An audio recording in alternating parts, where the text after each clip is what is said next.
ज्योतिर्लिंगांपैकी 9 ज्योतिर्लिंगांचं उपलिंग प्रस्थापित झालेलं आहे. त्यांच्या जवळपासच त्या भक्तांच्या रूपात तेवढीच साधना, तेवढीच ताकद त्या उपलिंगामध्ये.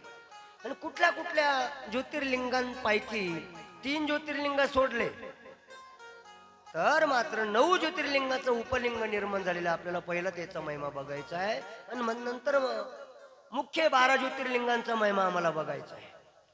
आणि हे बघत असताना पहिला आपण मुख्य सुरुवात म्हणून तर ह्या पृथ्वी आणि सागराचा संगम ज्या ठिकाणी झालत ना त्या ठिकाणी भगवान परमात्मा सौरटी सोमनाथाच्या रूपामध्ये येण्याच्या ताकदीने ह्या मूर्ती लोकांचा आनंद आहे. आणि म्हणून यांच्यापासून हे लिंग निर्माण झाल्यानंतर पुन्हा ह्या लिंगांचा महिमा वाढल्यानंतर अंतकेश्वर नावाचं ज्योतिर्लिंग पुन्हा त्याच परिसरामध्ये अनंत रूपाने अनंत ताकदीने प्रस्थापित झालं. आणि म्हणून अनंत ज्योतिर्लिंगाचं सुद्धा लोक दर्शन घेतात त्याच नगरामध्ये, त्या स्थानामध्ये असं आहे. आणि म्हणून अनंतेश्वर भगवान अनंतेश्वराचं हे उपलिंगाचं आम्ही दर्शन घेऊन पुढे या ज्योतिर्लिंगांच्या भगवान परमात्म्याच्या सानिध्याकडे जात असताना मल्लिकार्जुन ज्योतिर्लिंगांचा महिमा आपल्याला माहिती. मल्लिकार्जुन हे कसं प्रस्थापित झालं त्याचा अर्धा महिमा आपण बघितलेला आहे.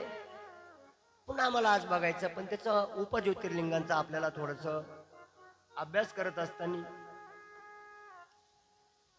आणि त्याच ठिकाणी कार्तिकीय क्रौंच पर्वतावर हजर झाल्यानंतर तिथं राग भरून गेला आणि त्याच ठिकाणी भगवान परमात्म्याची साधना करू लागलेला आहे पर्वतावरती.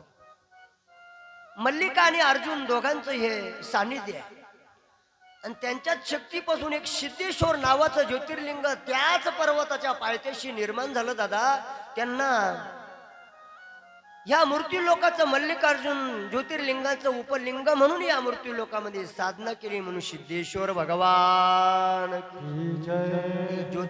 उपज्योतिर्लिंग दुसरं सिद्ध झालेलं. आणि त्यानंतर महाकालेश्वरांचं या मूर्ती लोकांचं आगमन आणि त्यानंतर दुग्धेश्वर नावाच्या भक्तांनी पुन्हा या शक्तीचा अनुभव घेतला. दुग्धेश्वर नावाने एक नवीन ज्योतिर्लिंगाची स्थापना करून आणि पुन्हा त्याची साधना केली. भगवान शिवाला तिथंही त्यांचं अर्ध अंश त्या ठिकाणी टाकावं लागला आणि त्या ज्योतिर्लिंगाला आपण दुग्धेश्वर भगवान. आणि अशा महाकालेश्वरांपासून हे तिसरं ज्योतिर्लिंग उपस्थित झालं. त्यानंतर ओंकारेश्वरांचे महिमा आपल्याला मुख्य महिमा बघण्याच्या अगोदर नर्मदेच्या सान्निध्यामध्ये ह्याच ज्योतिर्लिंगाची उत्पत्ती पुन्हा या मूर्ती लोकांमध्ये कर्दम नावाच्या ऋषींनी केली आणि त्या ज्योतिर्लिंगांचं साधना केली. साधना करता करता आपला आनंद घेतला आणि आनंद घेताना म्हणून त्यांना कर्दमेश्वर असं ज्योतिर्लिंगाला नामकरण झालं आणि तेच या जगाचा आनंद देतात. म्हणजे कर्दमेश्वर भगवान. आणि 5वं ज्योतिर्लिंग केदारेश्वरांच्या रूपामध्ये आपल्याला केदारेश्वरांचा महिमा माहिती आहे, पण पुन्हा मला बघत असताना त्यांचं भूतेश नावाच्या भक्तांनी पुन्हा त्यापासून नवीन लिंगाची स्थापना केली आणि भूतेश्वर नावाने ते प्रसिद्ध झालं. भूतेश्वर भगवान असं हे 5वं ज्योतिर्लिंगानंतर पुन्हा 6वं ज्योतिर्लिंग असेल तर भीमाशंकरांच्या या ज्योतिर्लिंगापासून भीमेश्वर नावाचं एक ज्योतिर्लिंग पुन्हा आपल्या दक्षिण भागामध्ये निर्माण झालेला आहे. पुण्याच्या सान्निध्या परिसरामध्ये. आणि ते ज्योतिर्लिंगाने जगाला आनंद दिला म्हणून आपण त्यांना भीमेश्वर भगवान की जय. सह्याद्रीच्या पर्वताजवळ त्यांचा विस्तार झाला. त्यानंतर 7वं ज्योतिर्लिंग नागेश्वर भीमेश्वरानंतर तिथं पुन्हा नागेश्वरांच्या मार्फत भगवान शिव आणि पार्वतीने नाग रूपामध्ये तिथं आपली स्थापना करून आपला ज्योतिर्लिंगा औंढे नागनाथांच्या सानिध्यामध्ये वाढवला आणि त्याच्यात उपलिंग म्हणून त्या ठिकाणी भूतेश्वर नावाचं एक ज्योतिर्लिंग स्थापन झालेलं आहे. त्याचंही दर्शन त्यांचाही महिमा तितकाच आहे म्हणून भूतेश्वर भगवान जय. 7 ज्योतिर्लिंगानंतर 8वं रामेश्वर. भगवान श्रीराम प्रभूंनी तामिळनाडू मध्ये समुद्राच्या काठी भगवान परमात्माचं मुख्य महिमा बघण्याच्या नंतर पुन्हा युद्धाच्या अगोदर निर्मिती केला असेल ती रामेश्वर, पण त्याच्या नंतर येताना पुन्हा भगवान परमात्म्याने त्या ज्योतिर्लिंगापासून अजून त्याला फाटा या जगामध्ये देऊन अशा ठिकाणी गुप्तेश्वर नावाचं ज्योतिर्लिंग स्थापना केली. कोणा नाही, फक्त रामप्रभूंना त्याचा ठाव आहे, पण त्याही ठिकाणी लिंगाची स्थापना आणि ते लिंग आपल्याला गुप्तेश्वर भगवान जय. आणि शेवटचं या ठिकाणी घृष्णेश्वर आपल्या सानिध्यामध्ये वेरूळच्या सानिध्यात देवगिरी पर्वताच्या पायथ्याशी घृष्णानी यांची कथा घडलेली असतात. पण त्याच्या नंतर पुन्हा या ठिकाणी व्याधेश्वर नावाचं ज्योतिर्लिंग स्थापन झालेलं आहे. कदाचित आपल्याला उपलिंगांची जास्त माहिती नसणार आहे, दर्शन नसणार आहे, कारण की त्याच नंतर वर दिला तुम्ही नुसतं मुख्य ज्योतिर्लिंगाचं जरी दर्शन घेतलं तर ऑटोमॅटिक उपलिंगाची साधना, उपलिंगाचा आशीर्वाद आपल्या पाठीशी येतो मायबापांनी. म्हणून या 9 उपज्योतिर्लिंगांचा महिमा भोलेनाथ भगवान.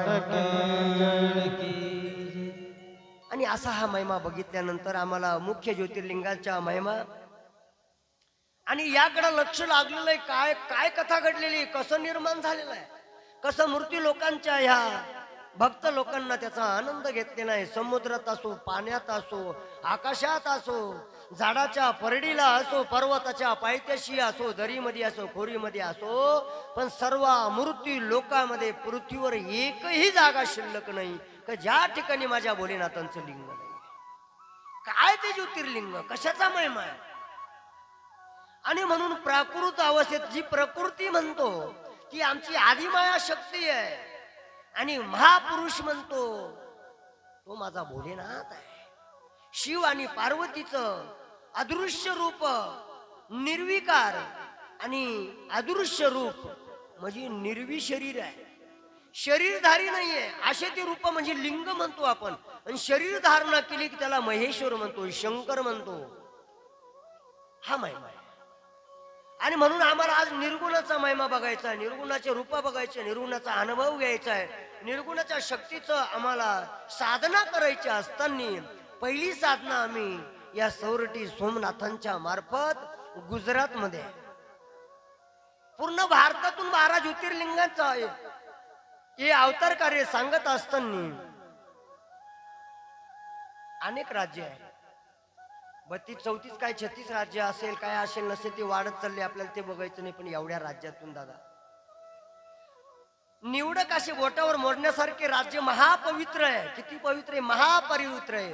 आणि त्यात महापवित्र स्थानामध्ये महाभारतापेक्षाही पवित्र आणि सगळ्या जगामध्ये सगळ्या राष्ट्रांमध्ये जे राज्य आहे बाबा, जे राज्य आहे, परंतु सगळ्या देशांमध्ये आणि भारतामध्ये सगळ्या राज्यांमध्ये एक महाराष्ट्राची भूमी आणि महाराष्ट्र निर्माण केला असेल, ती महाराष्ट्राची भूमी आमची पवित्र का 5 ज्योतिर्लिंगांचा महिमा आमच्या महाराष्ट्राला लाभला.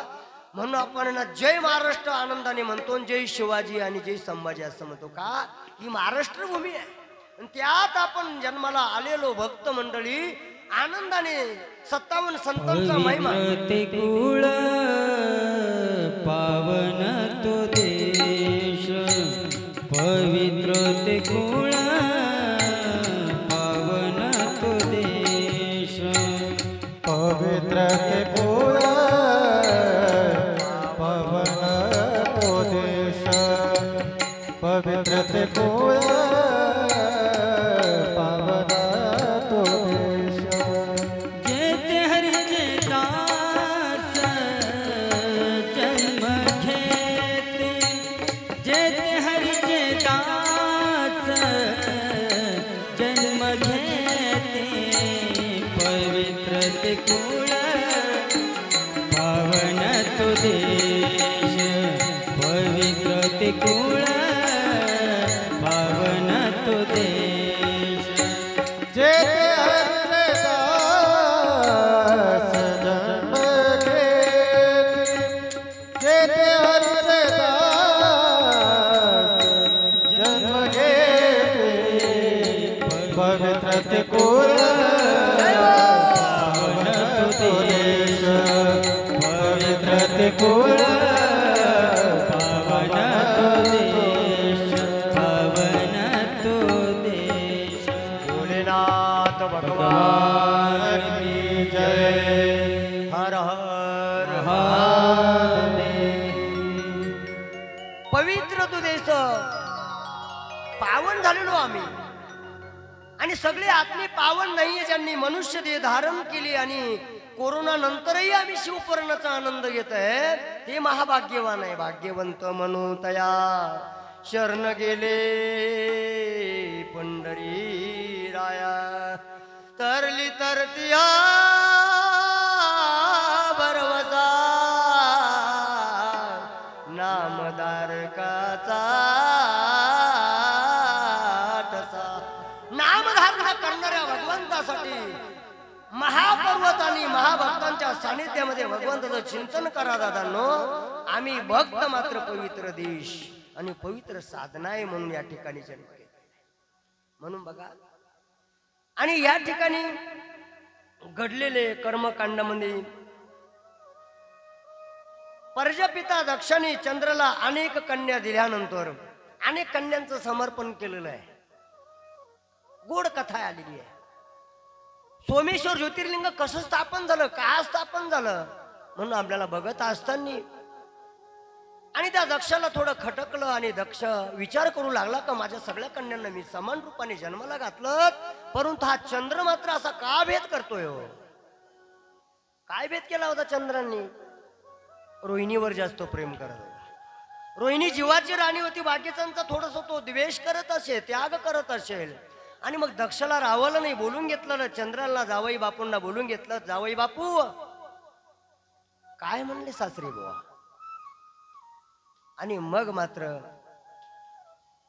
सासरी बुवांकडे प्रश्न केला सासरी बुवा म्हणू लागले अरे चंद्र तू बरं नव्हे केलं तुला मी माझ्या विश्वासाने माझ्या कन्या दान केल्यात पण तू भेद का करतोय नाही म्हणले असं करता येणार नाही तुला आता तरी चंद्राने ऐकावं ना नाही ऐकलं त्या चंद्राने ऐकलं नाही म्हणून दक्ष राजा चिंतित झालेला म्हणाले याला सांगून असा ऐकणार नाही म्हणाले मग आपण काय करतो आपण नाही ऐकलं तर काय करतो आपण एखादं शस्त्र उठवतो मुखातून शिवीगाळ करतो त्यांना नाही ऐकलं तर एखादा दगड फेकून मारतो आपण काहीतरी करतो पण त्यांनी तसं नाही केलं त्यांचा मार म्हणजे शब्दरूपी मार असायचा आणि श्राप रूपी त्यांचं शस्त्र असायचं श्राप देऊन टाकत होते श्राप हो दिल्या दक्ष राजांनी चंद्राला श्राप जा म्हणाले तुझा क्षय होऊन जाईल म्हणाले चंद्राने बघता बघता क्षय नावाचा श्राप कानावर पडला डोळ्यातून आसू यायला लागले चिंता करू लागलेला आहे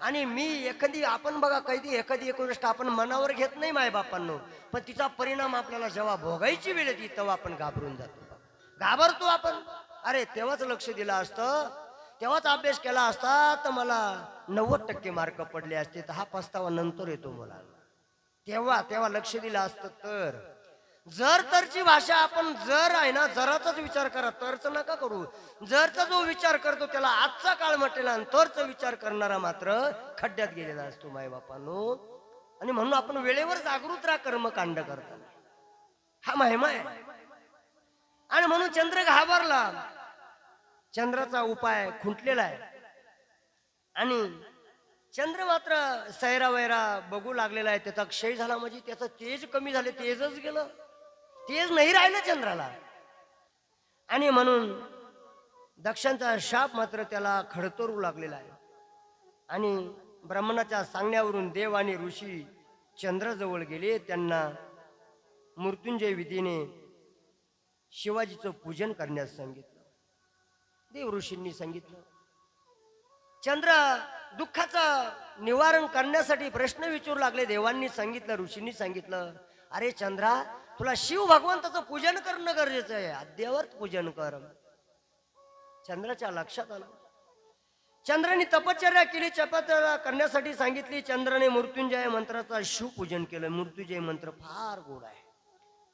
नाही काही जमलत ना तुम्हाला मायबातांनो, तर कमीत कमी मंदिरात जाऊन 11 किंवा 21 वेळा त्या मृत्युंजयचा जप मंदिरात जाऊन करा, डोळे झाकून, आणि मग थोडसा भस्म लावून आपल्या कंपळे लावून घरी या. तुम्हाला 21 दिवसामध्ये चैतन्य बदलल्याशी राहणार नाही. महामृत्युंजय भगवान की जय. ओम मृत्युंजयाय रुद्राय नीलकंठाय शंभवे अमृतेशाय शर्वाय महादेवाय ते नमः.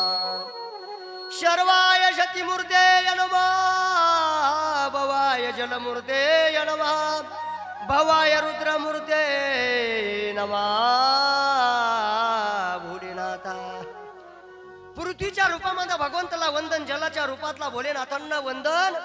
या मृत्यू लोकामध्ये जल, आकाश, वायू, अग्नी, पाणी यांना वंदन करणाऱ्या भोलेनाथा या मृत्यू लोकामध्ये फार पावन रूप आहे हो.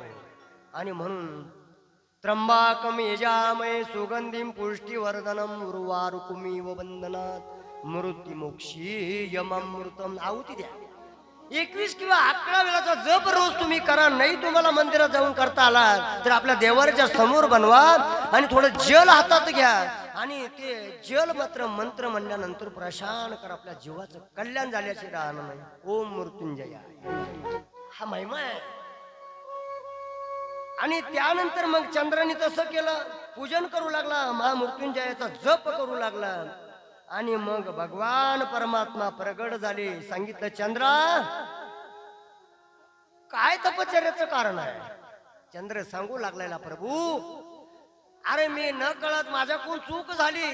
भेदभाव करायला नकोय, सवतीचा भेद नकोय, जावांचा नकोय, पंक्तींचा नकोय, लिंगांमध्ये भेद नकोय, मित्रांमध्ये भेद नकोय, मुलांमध्ये भेद नकोय, 2 सुनांमध्ये भेद नकोय, 2 बहिणींचा भेद नकोय. कुठलाही भेद आम्हाला वादाला कारणीभूत होईल. पण वाद केला का आमच्याकडून मात्र पाप घडेल. पाप घडलं का दुःख निर्माण होऊन आम्हाला भोग मात्र चुकणार नाही. दादा भेद करू नका, भेद ब्रह्म. आणि म्हणून आमचे संत म्हणतात बघा, विष्णुमय जग वैष्णवांचा धर्म. विष्णुमय जग वैष्णवांचा धर्म. विष्णुमय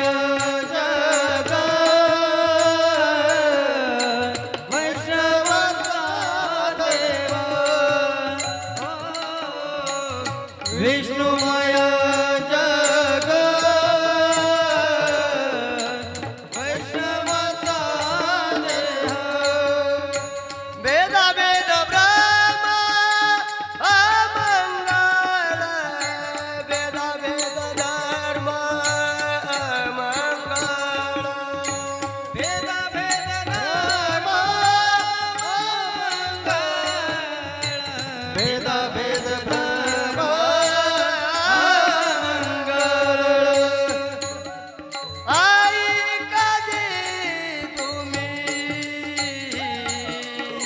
भक्त भागवत ऐका दे तुम्ही, भक्त भागवत ऐका दे तुम्ही, भक्त भागवत ऐका दे तुम्ही.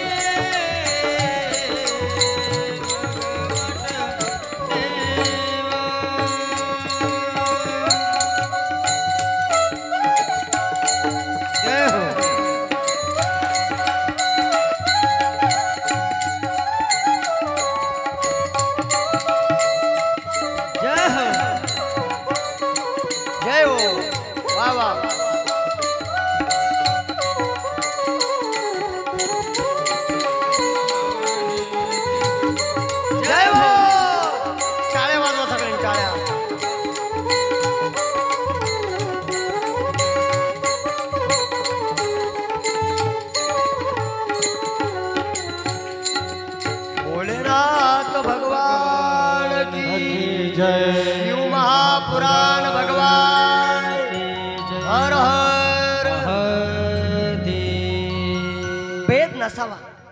भेद काला चंद्रांनी क्षय झाला.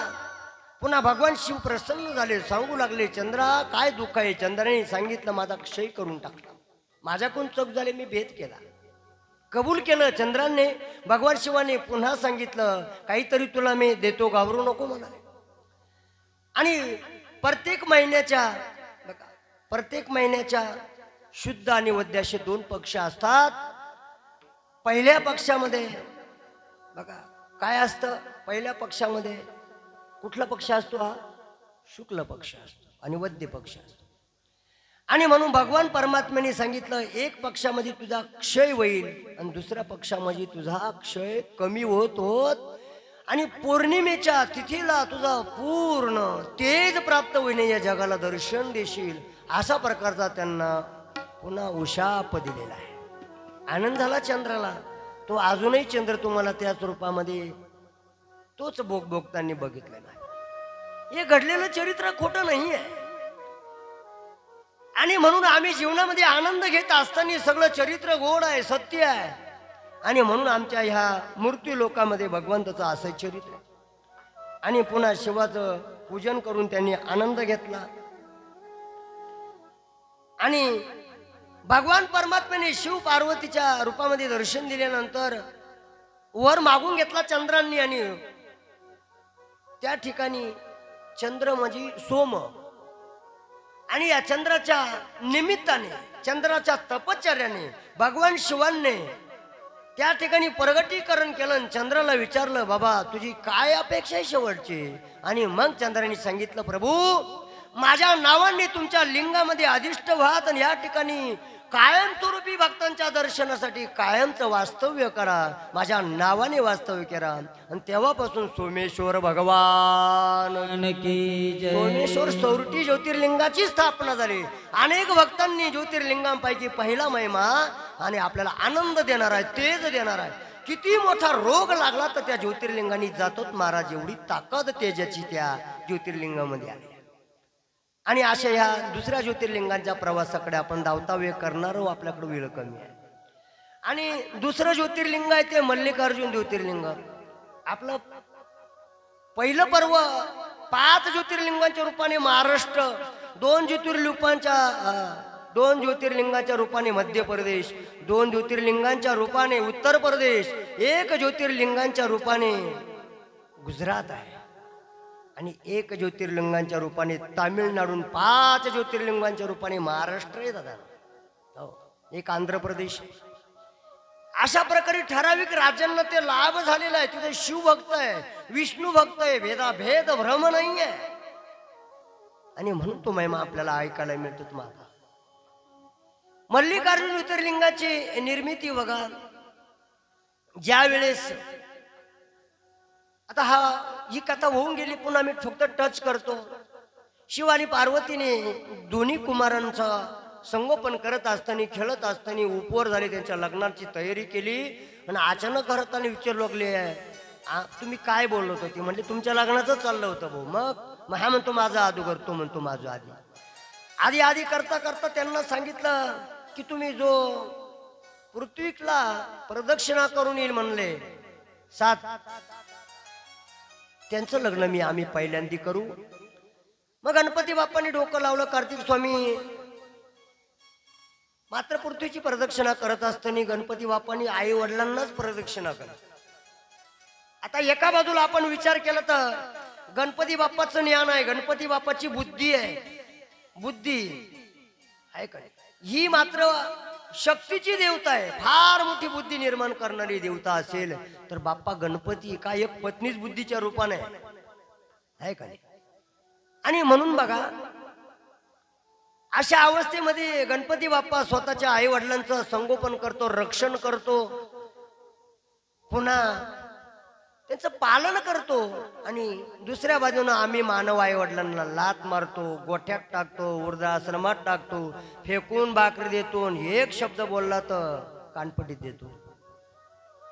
हातामूर्ती लोकांचं हे कलियुग आहे. कलियुगाची थोडी खतरनाक दिलेली आहे. आमच्या नाद बाबांनी रेणुका माईच्या समोर उभे राहिले. नाद बाबा संत महिमा आहे, संतांची गाथा आहे. आणि रेणुका माईला सांगितलं, माय मला काहीतरी अशी काही साधना दे की ह्या मूर्ती लोकांचं भविष्य वर्णन करण्यासाठी.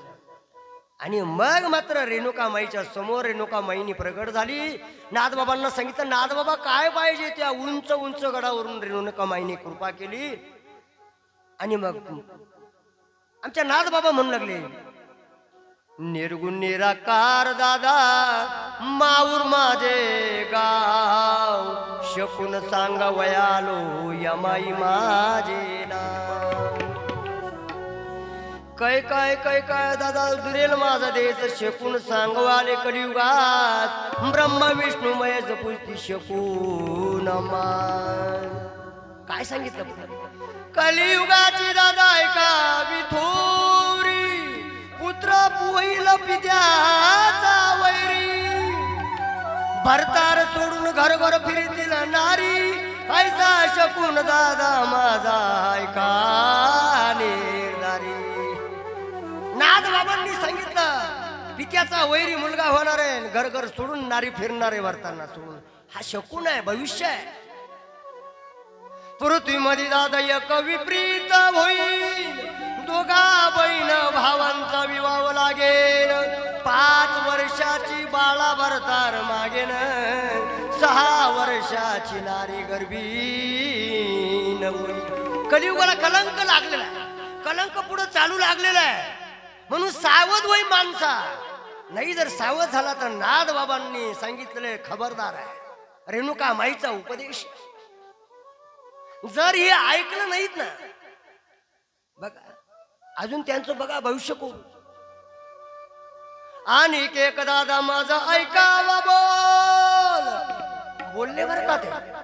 आणि एक दादा माझा ऐकावा बोल, पृथ्वीवरती वारा थोर झुंजाट सुटेल, थोर थोर पर्वत उडून या जाती, 18 जाती एक ठिकाणी जेवती.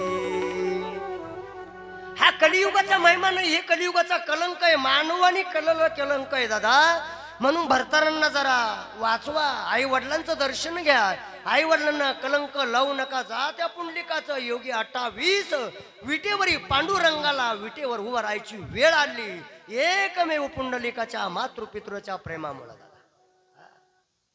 आणि म्हणून बघा मनुष्य देह किती सुंदर आहे, खूप सुंदर आहे. आणि म्हणून मनुष्य देहात आलेलं ज्ञान आहे, कळतंय, पण आम्ही जगात सावध नाही आहे. आपलं भवितव्य खड्ड्यात चाललेलं आहे. म्हणून माणसा जागृत हो. एक कलियुगाचा थोडस छोटस तुम्हाला घडलेली घटना सांगतो. द्वापार युगा गेला, आपला वेळ तर होत्या, पण तुम्ही आनंद घ्याल. नाही ऐकलेला तुम्ही कधीची कथा ऐकलेली नाही.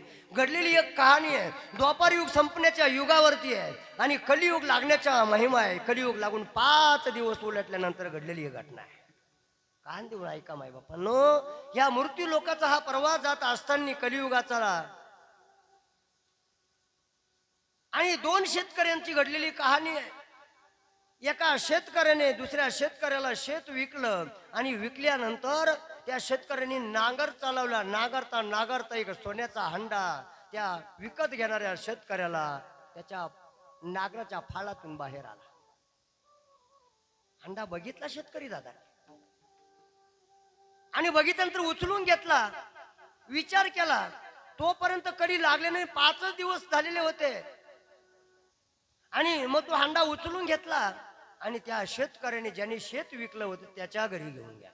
रामभाऊ म्हणले, काय हरिभाऊ? अरे म्हटलं, तुझं शेत मी विकत घेतलं, नांगरतोय, नांगरता नांगरता हंडा सापडला. मी शेतीचं तुला पैसे दिले, पण हंड्याचे पैसे दिले नाही. सोन्याचा हंडा तुझा तुला घेऊन.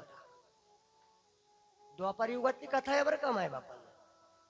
पण ऐका ना, कलियुग लागून 5 दिवस झालेले होते. आणि हरिभाऊनी बघितलं, रामभाऊला सांगतो, हे रामभाऊ, अरे तुला शेत विकलं बाबा, तिथं झाड, माती, खड्डे, दगड, झाड सगळे विकले म्हणाले. आणि मग ती माती सहित विकले. ती मग ते मातीतला हंडा मी कशाला घेऊ, तुझं वज नको म्हणाल, तुझं तुलाच घे, मी विकलंय म्हणाले ते माती सहित.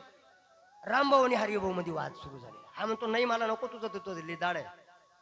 ज्याला परमात्माची चाड त्याने सांडावी लिदाड, हे लिदाड आहे, नका घेऊ कोणाचं लिदाड, आणि भरावं लागणार आहे.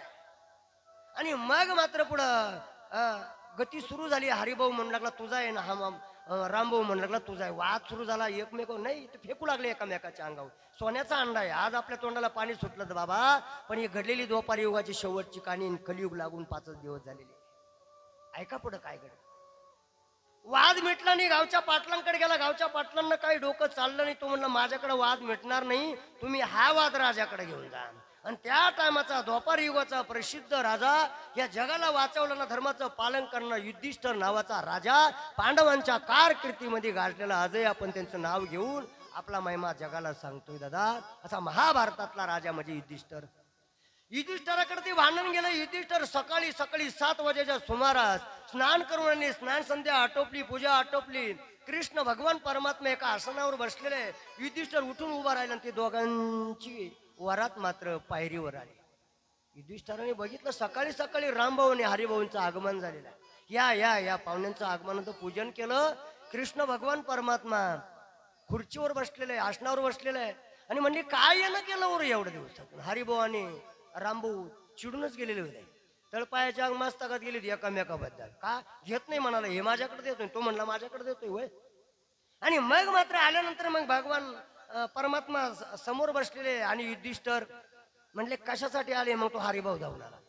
हरिभाऊ सांगू लागलेले, म्हणले राजू साहेब म्हणाले मी याचं शेत घेतलं, पण हांडा विकत घेतला नाही रामभाऊचा. आणि हांडा माझ्या त्या शेतात सापडला, म्हणून याचा व्हायला याच्या अगोदरचा हांडा आहे म्हणून मी त्याला देतो. ते खिरापत मला कशाला डोक्याला ताप. याला घे म्हणतो तर घेत नाही. रामभाऊ काय गप्प बसणार होता का. तो बोलून उठला. म्हणले राजे साहेब या हरिभाऊच्या डोक्यामध्ये वेड घुसलं. म्हणाले त्याला इकलं तर त्याने घ्यायला पाहिजेत, माझा काय संबंध आहे. याला या हांड्यासहित मी इकलेलं, या हांडा याने गेला पाहिजे. मग भगवान परमात्म्याकडं बघितलं.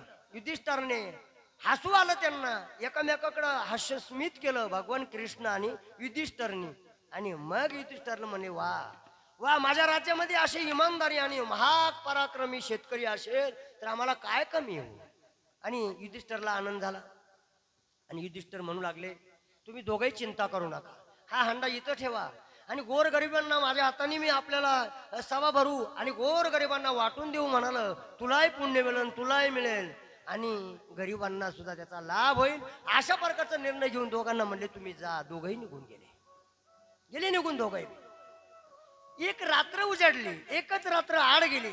बघा हे कलियुगाचा हवा, कलियुगाचं वारं एक रात्र उलटून गेली. आणि दुसऱ्या दिवशी मात्र दोघे डोळे चोळत उगवले. बघा दोघे डोळे चोळू लागले आणि कृष्ण परमात्मा त्यांचं काम सुरू झालं. दुसऱ्या दिवसाचं कृष्ण परमात्मा आणि युधिष्ठिर निघाले स्नानासाठी. सकाळी स्नान करायला चालले तर एका वडाच्या बुंद्यामध्ये, वडाचा बुंदा म्हटला तर त्याच्यातून गाडी आतमधून जाईल एवढा जाड बुंदा. त्या जाड बुंद्याला एक धष्ट पुष्ट काळा बुंद, काळा कुट्ट असा वडाच्या झाडासारखा महान असा एक वीर पुरुष, जटा वाढलेला आहे, दाढा वाढलेला आहे, मोठमोठे डोळे, खटू अंगारासारखे डोळे होते. आणि असा साखर दंडाने पूर्ण बांधलेला आहे. हालता येत नाही, मान हालत नव्हती, पाप हालत होती, फक्त पापणी हालत होती. आणि युधिष्ठिराने बघितलं जाताना भगवान कृष्णाला म्हणू लागले प्रभू माझ्या राज्यामध्ये एवढे इमानदार शेतकरी आहे आणि एवढ्या या पुरुषाला का बांधून टाकलं, कशासाठी बांधला तो, काय कारण आहे. कृष्णाने सांगितलं युधिष्ठिरा राजा यांच्याकडे लक्ष देऊ नका, हे लक्ष देण्याचं काम नाही म्हणले. तो म्हणलं जमणार नाही माझ्या राज्यामध्ये, राजहट्ट आहे. कृष्णाला सांगितलं जमणार नाही प्रभू, त्याला मोकळं करून द्या, मोकळं. कृष्णाने सांगितलं त्याच्या नादी लागू नको युधिष्ठिरा, फार मोठा अनर्थ होईल, नाही जमणार हट्ट घेतल्यामुळं. ठीक आहे तुझी इच्छा आहे ना, थोडसा ढिला करून देतो. ढिला करून कृष्णाने अंगेले आंघोळी. ऐका पुढं परिणाम. आंघोळीला गेले, स्नान करून आले, थोडसा ढिला केला, स्नान करून घरी आल्यानंतर राजवाड्यामध्ये फक्त दुसरी रात्र उलटली. आणि तिसऱ्या दिवशी हे शेतकरी झोपातून उठले, डोळ्यात चोळता उभे नाही राहिले. रामभाऊ निघाला हरिभाऊच्या घराकडे, हरिभाऊ निघाला रामभाऊच्या घराकडे. मधी दोघांची भेट रस्त्यामध्ये. का रे रामभाऊ कुठं निघाला, म्हणजे अरे तुझ्याकडेच निघालो. तू म्हणला तुझ्याकडेच निघालो. दोघंही एकामेकाकडे जात असताना म्हणले कशासाठी, म्हणले काय माहिती का मी फार मोठी चूक केली म्हणाले. म्हणजे काय, माझ्या पत्नीने मला रात्री समजून सांगितलं, म्हणजे काय? अरे म्हणलं तो हांडा सापडला ना, तो खरं माझाच होता, पण मी चुकून तुझ्याकडे आणला. तू म्हणतो नाही नाही नाही नाही, तू चुकून नाही आणला, खरं माझ्याकडे होता म्हणून तू माझ्याकडे आणला म्हणले. तू म्हणतो माझा होता ना, हा म्हणतो माझा होता. भांडायला लागले हो बरं रस्त्यात. ते म्हणले नाही माझा हांडा आहे, तू म्हणला नाही माझा हांडा आहे. आणि मग पुन्हा वाद सुरू झाला.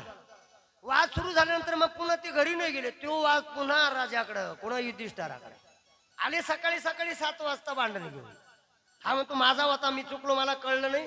तो म्हणतो माझाच होता, की मी या हांड्यासहित शेत विकत घेतलं. तो म्हणतो नाही, मी इकलाच नव्हतं, याला खाल्लं झालं याचा काय संबंध आहे? असा वाद करत करत युधिष्ठिर राजाच्या समोर जाऊन उभे राहिले. युधिष्ठिराने बघितलं कृष्ण परमात्मा पुन्हा आसनास्त बसलेले होते. आणि बसल्यानंतर पुन्हा त्या दोघांची वरात आतमध्ये आली. सांगू लागले माझा हांडा आहे. हा म्हणतो माझा हांडा आहे. आणि मग चिंता करू लागले ते युधिष्ठिर. अरे 2 दिवसापूर्वी हे 2च दिवस उलटले, म्हणजे कालचा दिवस आड गेला. तर हा म्हणतो माझा नाही, तो म्हणतो माझा नाही. आता हा म्हणतो माझा नाही, तो म्हणतो माझा. याचं कारण काय? भगवान परमात्माकडे कृष्णाकडे बघू लागले युधिष्ठिर.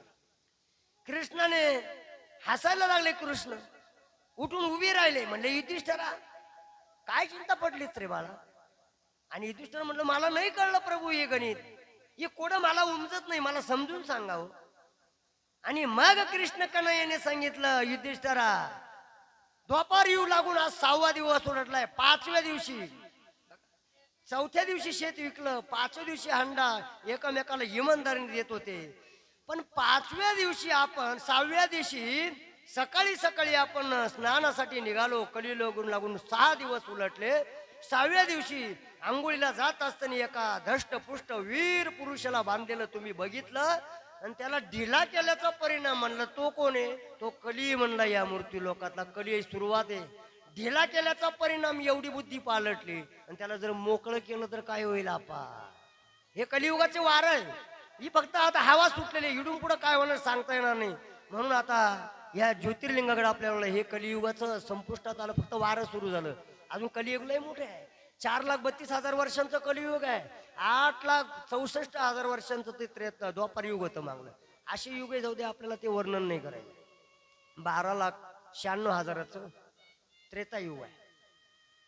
आणि अशा युगांची कहाणी आहे. आणि त्यानंतर मग आपण मल्लिकार्जुन ज्योतिर्लिंगाकडे चाललो होतो. आणि तो कार्तिकी राग भरून गेला. माझं लग्न पहिलं केलं नाही, पक्षपात केला आणि भेद केला म्हणून आई वडिलांवर राग भरून कंच पर्वतावर निघून गेला.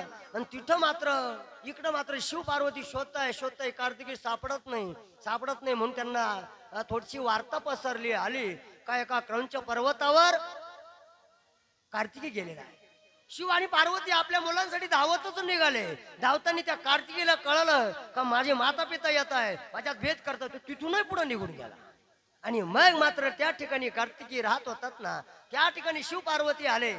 त्या ठिकाणी मात्र त्यांनी प्रगटीकरण केलं, निर्गुण रूप धारण केलं. शिव पार्वती, शिव म्हणजे ते लिंग आहे आणि पार्वती म्हणजे ते ज्योतिरे. खाली ज्योत म्हणजे पार्वती आणि ते वरतीन लिंग म्हणजे शिव आहे. निर्गुण रूप आहे. निर्गुण रूपामध्ये स्थापना केली आणि त्या ठिकाणी साधना करू लागले. त्या ठिकाणी भगवान परमात्म्याने त्या कार्तिकाचा अंश त्या मूर्तीमध्ये टाकला. आणि त्या ठिकाणी मल्लिकार्जुन नावाने जगामध्ये त्याच पर्वतावर भगवंताचं साधना करतात. आणि मल्लिकार्जुनांच्या या भगवान परमात्म्याच्या क्रौंच पर्वतावर किती मोठं दुःख आम्हाला झालं ते शिव पार्वतीच्या भेटींनी. आणि आपलं सगळं दुःख निघून जातं. आणि त्या ठिकाणी मल्लिका आणि अर्जुन हे अलग अलग रूप तयार करून एकत्रित आले. आणि त्या ठिकाणी मल्लिकार्जुन नावाने उपस्थित झाले. बोले मल्लिकार्जुन भगवान की जय. दुसऱ्या ज्योतिर्लिंगाचा महिमा या मूर्ती लोकांमध्ये आला. तेव्हापासून या मल्लिकार्जुन ज्योतिर्लिंगाला सगळे जातात आणि आपल्या इच्छा पूर्ण करून घेतात. ते ज्योतिर्लिंग आहे ते कार्तिकेची पुढे तेच झालं. आणि त्यानंतर आमच्या तिसऱ्या ज्योतिर्लिंगांचा हा महिमा या मूर्ती लोकांमध्ये पुढे जात असताना आमच्या जीवनामधली साधना मात्र फार खडतर साधना आहे. आणि साधना करत असताना आम्ही भगवान परमात्म्याचं गुणगान केलं पाहिजे. आणि गुणगान करत असताना महाकालेश्वर ह्या तिसऱ्या ज्योतिर्लिंगांना आम्ही जाऊन भिडलेलो आहे, पोहोचलेलो आहे. ही यात्रा सुरू झालेली आमच्या 12 ज्योतिर्लिंगाची. 2 ज्योतिर्लिंग झाली आमची. होतात बरं का, मनाने तनाने. शरीराने नाही होणार मायबापांना, पण मनाने तनाने 100% होतात. आणि मग आम्ही अवंत नगरीमध्ये प्रवेश केला. त्या अवंत नगरीमध्ये तिसरं ज्योतिर्लिंग महाकालेश्वरांच्या रूपामध्ये आहे. आणि त्या ठिकाणी मात्र ती नगरी, त्या नगरीमध्ये एक ब्राह्मण राहत होता. शिवाचा भक्त होता. पार्थिव लिंगाची स्थापना केली, पूजा करू लागलेला आहे. आणि देवप्रिय आणि मेघाप्रिय असे या ठिकाणी या ज्योतिर्लिंगाचा महिमा फार मोठा आहे. आणि म्हणून ज्योतिर्लिंगाचा महिमा बघत असताना आम्ही थोडंसं स्मरण करावं, चिंतन करावं. आणि आपल्या चिंतनात भगवंत आहे. आणि म्हणून चिंतनात आपण काय केलं पाहिजे, तर त्याला बोलवलं पाहिजे. काय बोलवलं पाहिजे? कोठे पावू तुला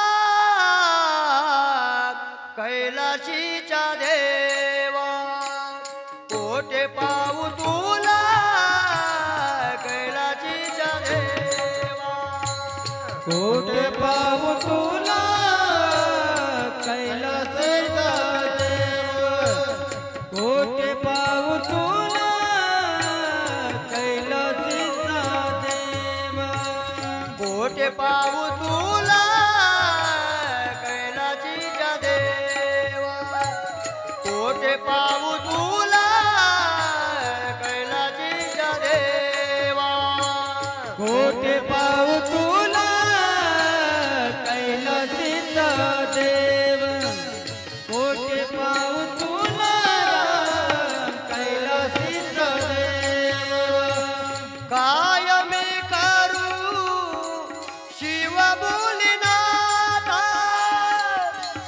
मी करू शिव बोलिनाथा, कोठे पावू तुला कैलाशीच्या देवा, कोठे शोधू तुला कैलाशीच्या देवा, कोठे पावू तुला कैलासचा देव, कोठे पावू तुला कैलासचा देव.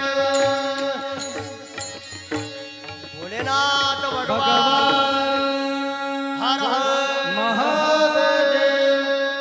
आपल्या भजनांना सामोरे जाऊन भक्तांचे रक्षण करण्यासाठी भोलेनाथ सुश्रवत असताना त्या ब्राह्मणाला 4 मुलं होते. देवप्रिय, मेधाप्रिय, संस्कृत आणि सुश्रुवत असे 4 मुलांनी महिमा वाढवला. इतका महिमा वाढला, इतकं पूजा करू लागली, एवढं तेज त्या अवंत नगरी खुलून व्हायला, खुलून दिसू लागलेले, तेज वाढला अवंत नगरीचं. आणि म्हणून त्या ठिकाणी मात्र त्या अवंती नगरीचं तेज वाढल्यानंतर समोरच एक रत्नमाला नावाचा पर्वत आहे. त्या पर्वतावर एक दूषण नावाचा दैत्य राहत होता. त्याने बघितलं हे अवंती नगरीचं तेज आणि अवंती नगरीकडे आकर्षित झाला. आणि अवंती नगरीवर वार करण्यासाठी, हल्ला करण्यासाठी दैत्यांना बरोबर घेतलं. आणि त्या रत्नमाला नावाच्या पर्वतावरून तो खाली उतरला आणि अवंतिका नगरीकडे धावत सुटलेला आहे. धावता धावता अधर्माने वागू लागला, सगळ्यांना त्रास देऊ लागला. चालता चालता लोकांना सांगू लागला, शिवाचं स्मरण करू नका, आचरण करू नका, भक्ती करू नका, बंद करा तो शिवाचा प्रथा. आणि मात्र हे 4ही ब्राह्मण पूजा करत असताना त्यांच्यावर हल्ला केला. हल्ला केल्यानंतर भगवान परमात्मा क्षणात धावून आला. भक्त राखी पायापाशी आणि दुर्जनाची घेऊन या चक्र गदा, घेऊन या चक्र गदा,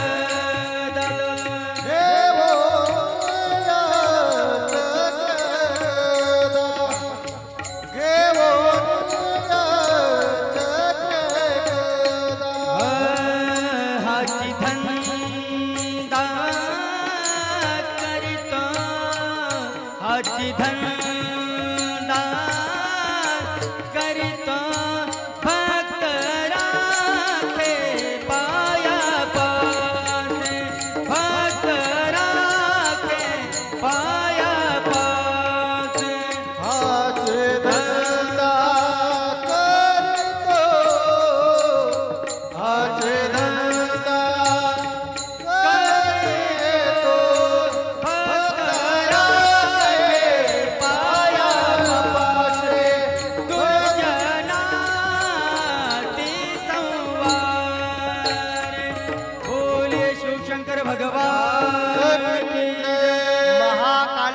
भगवान की जय. अशा प्रकारे भगवान परमात्म्याने त्या दैत्यांनी त्या ब्राह्मणावर वार केला.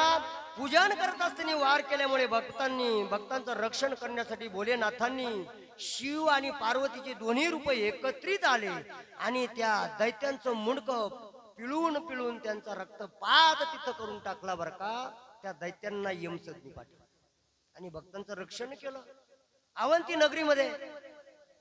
आणि भगवान शिव आणि ते पार्वती प्रगट झाले आणि त्या ब्राह्मणांचं त्या ठिकाणी भगवान शिव विचारू लागले, तुम्हाला काय पाहिजे? म्हणाले, तुम्ही ह्या महाकालेश्वरांच्या रूपाने इथंच प्रगटीकरण करा, इथंच राहा, भक्तांचं कल्याण करा, ब्राह्मण लोकांना आदर द्या. एवढंच मुखातून कडलं. तेव्हापासून शिव पार्वती लिंगाच्या रूपामध्ये त्या ठिकाणी स्थापना केली. म्हणजे महाकालेश्वर भगवान की जय. पुन्हा या ठिकाणी चंद्रसेन नावाचा एक राजा होता. तो राजा अतिशय शिवभक्त होता. पूजन करायचा, भजन करायचा, स्मरण करायचा, चिंतन करायचा राजा. आणि तो राजा शिवरात्र असून सतत पूजन करताना त्यांचा भगवान शिवाचा एक गण त्यांना प्राप्त झाला, प्रसन्न झाला. त्या गणाने फार मोठं रत्नांचं माला त्या चंद्रसेन राजाला देऊन टाकला. चंद्रसेन राजाचं तेज वाढू लागलं, महिमा वाढली, भक्ती वाढली. हे इतर राजांना सहन नाही झाली. इतर राजे द्वेष करू लागले. चंद्रसेन राजाचं म्हणाले, एवढं तेज कसं आलं? एवढं रत्न कुठून आले? एवढा कसा काय महापराक्रमी आणि श्रीमंत झाला म्हणाले हा चंद्रसेन. म्हणून याच्यावर आपण हल्ला केला पाहिजे, इथं राज्य जिंकवलं पाहिजे. म्हणून आजूबाजूच्या राजांनी सगळं सैन्य तर्ज केलं, सावध केलं, सैन्य घेतलं आणि चंद्रसेनावर धावून गेले. या चंद्रसेन राजा रोज भगवान शिवाचे त्या रत्नाची पूजा करायचा, लिंगरूपी रत्नांची. आणि पूजा करत असताना एक माय 5 वर्षाच्या लेकराला घेऊन त्या मंदिरात आली. त्या मंदिरामध्ये राजाची पूजा बघून ते लेकरू उभं राहिलं दरवाजामध्ये. 5 वर्षाचं लेकरू आहे. माई बरोबर आलं, पदर धरून उभा आहे आईच्या पाठीमागून. पण तो राजा काय करतो ना, चोरून चोरून बघताय ते लेकरू. आणि अशा त्या लेकराचं नाव श्रीकर नावाचं आहे. श्रीकर नाव आहे त्या मुलाचं. त्यांनी बघितलं ती पूजा, राजाने पूजा केली. पण ऐका ना, जेव्हा पूजा करत असताना तो राजा निघून गेला. महाशिवरात्रीचा दिवस होता. त्या पूजा बघितली, ते मुलगाही निघून गेलं. की आईला घेऊन ते मुलगा निघून गेलं तर घरी गेले. पुन्हा राजा पूजेला बसला आणि त्याचा पूजेचा वेळ सगळा राजांनी माहिती करून घेतला. आणि मग मात्र रिंगण घातलं. सगळ्या सैन्यांनी फेरा दिलेला आहे. आणि मग मात्र सगळ्या चक्रामध्ये गुंतवलं राजांनी आणि हल्ला सुरू केला चंद्रसेन राजावर. चंद्रसेन राजावर हल्ला केल्यानंतर चंद्रसेन राजा तर मात्र पूजेत होता. त्याचं रत्न हिसकून घेण्यासाठी हे सगळं प्रताप. पण शिव आणि पार्वती प्रगट झाले. महाकालेश्वर पुन्हा तिथं आले. महाकालेश्वर आले, पहिले आलेलेच होते ब्राह्मणाच्या रूपात. पुन्हा राजाला वाचवलं महाकालेश्वरांनी. माझ्या भक्तासाठी मी केव्हा अवतीर्ण नाही हो. आणि मग सांगितलं, सगळ्या राजाधिकांचा पराभव नाही केला. ते उभेच होते, जागेवर उभे राहिले थटून. या राजाचा प्रताप बघितला. त्या मुलांनी काय केलं, घरी गेलं. त्या मुलांनी खेळण्यासाठी काही मुलं जमवले आणि शेजारी खेळण्यासाठी गेलं. आणि एक मात्र शिवाच्या पिंडीसारखा एक दगड उचलला, लिंगासारखा. आणि त्यांनी एका बघा अशा दगडांच्या सामर्थ्यामध्ये खेळ सुरू केला त्यांनी. आपण कसा बावला बावलीचा खेळ खेळतो तसा खेळ सुरू केला. आणि ते रोज पूजा करू लागलं. ते मुलगा ध्यानास्त बसलं, ध्यान करू लागलं. जसं त्या राजाने केलं ना तसंच ते मुलगा करू लागलं. म्हणून आपण आई वडिलांनी जसं घरात केलं का तसे आपले मुलं करतात. आपण शिवी दिले का मुलं मानतात. आणि दरवाजात एखादा आपण आलो, पाहुणा आला का, भाऊजी चहा घेऊन जा. जर तो पाहुणा निघून गेला, दुसऱ्या दिवशी जर कोणी नसलं, तोच माणूस जर त्या मुलाला दिसलाच ना, ते मुलगा म्हणतात, काका चहा घेऊन जा ना, चहा. ते मुलगा म्हणतो का, आईचं ऐकलेलं राहतं. हा संस्कार आहे. ते जर म्हणलं ना, हे वय ना पुढे, एखादा भिकारी आला म्हणलं वय पुढं, या मुलांनी जर ऐकलं ना, एखादा भिकारी आला का, त्याला म्हणतो हे बाबा वय ना पुढं. ते मुलगा म्हणतो संस्कार आहे बाबा. म्हणून अनुकरण आहे. त्या मुलांनी तसंच बघितलं, त्या राजाचं बघितलं, तसं पूजन करू लागलं. ती आईने बघितलं हे मुलगा काय वेडवलं का काय म्हणले, जेवणासाठी सुद्धा आलं नाही हो. आणि मग मात्र रागारागाने आली, आवाज देऊन देऊन थकली. ते मुलगा ध्यानस्थ होतं, त्याने ज्योतिर्लिंग मांडलेलं होतं. म्हणले काय खेळ खेळतो रे रोज तू. मग लात मारली, ज्योतिर्लिंगाला पकडून दिलं आणि मग मात्र सांगले उठ म्हणाले. त्याचा कर धरून वडायला लागले. तर त्यांनी डोळे उघडले तर ज्योतिर्लिंग पायाने पकडलेलं होतो. तो मुलगा अतिशय क्रोश करू लागला, आक्रोश करू लागला, रडू लागला, हांबाडा फोडू लागला. आईला सांगितलं नाही येणार मी, जा. आणि मग मात्र त्या मुलाने जागा सोडली नाही. आई वैतागली, म्हणे नको येऊ कारट्या. निघून गेली. त्या ठिकाणी ते मुलगा तसंच बसलं, भगवान शिवाचं ध्यान तसंच करू लागलं.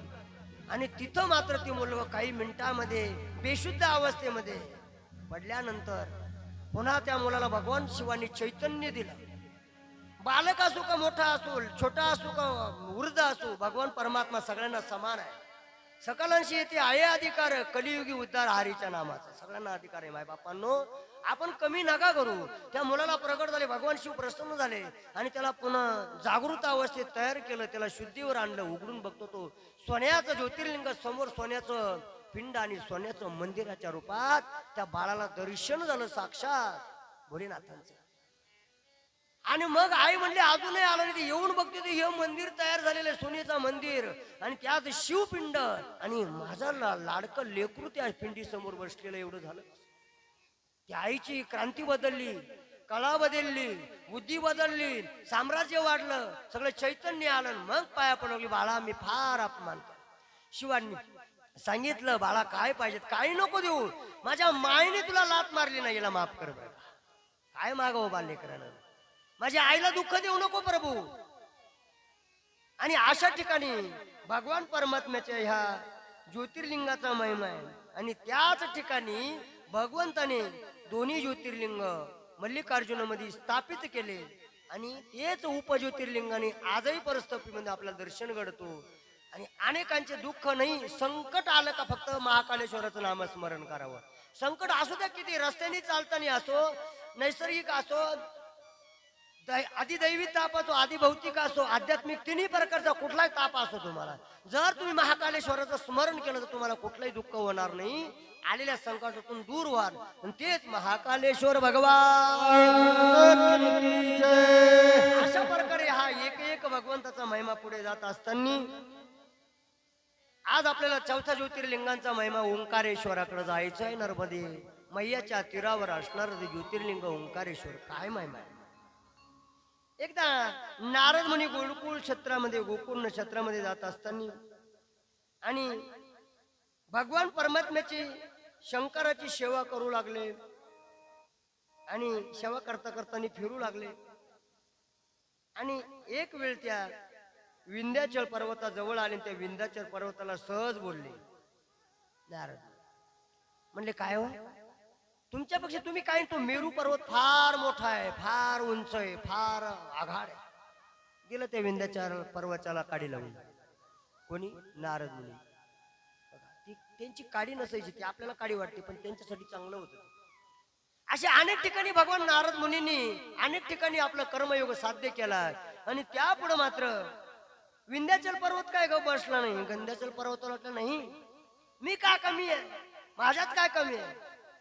मग नारदाला सांगितलं मी काय करावं. म्हणलं शिवाची प्रार्थना कर, पूजा कर. आणि मग मात्र त्याला कामाला लावून दिलं. मेरू पर्वत फार उंच आहे म्हणून त्यांना जेव्हा कळलं, आणि म्हणून मात्र विंध्याचलाने तिथं आपलं गणित सुरू केलं. तिथं पार्थिव ज्योतिर्लिंगाची स्थापना केली, शिव आराधना सुरू केली. अखंडित शिव प्रसन्न झाले. आणि भगवान परमात्म्याला सांगितलं प्रभू मला सफल होऊ दे माझी तपश्चर्या, असा मला कुठला तरी असा वर द्या. विंध्याचल भगवान परमात्म्याच्या सानिध्यात बोलू लागल्यानंतर भगवान शिवांनी तिथं आपलं रूप प्रगटीकरण केलं. सांगितलं विंध्याचला तुला काय पाहिजे. देव ऋषींनी सांगितलं मी कमी आहे. आणि हा निवास भगवान परमात्म्याच्या सानिध्यात. आणि त्या ठिकाणी मात्र भगवान परमात्म्याने गोड असं रूप धारण केलं. आणि रूप धारण करत असताना त्या ज्योतिर्लिंगाचे दोन भाग केलेले आहे. असं मध्यभागी असा भाग केलेला आहे. आणि ते दोन रूप पण एक प्रगटीकरण आहे. कारण की त्या ठिकाणी मात्र विंध्याचल पर्वत आहे. विंध्याचल पर्वताची एक उंची, एक साधना, एक शक्ती एका बाजूला आहे आणि दुसरी साधना भगवान शिवाची स्वतःच्या अंगाची. अशा दोन्ही बाजूंनी दोन रूपामध्ये त्या दोन्ही रूपांचं एकत्रीकरण केलं, पण दोन भाग केले. दिसायला दोन आहे पण शक्ती एक आहे.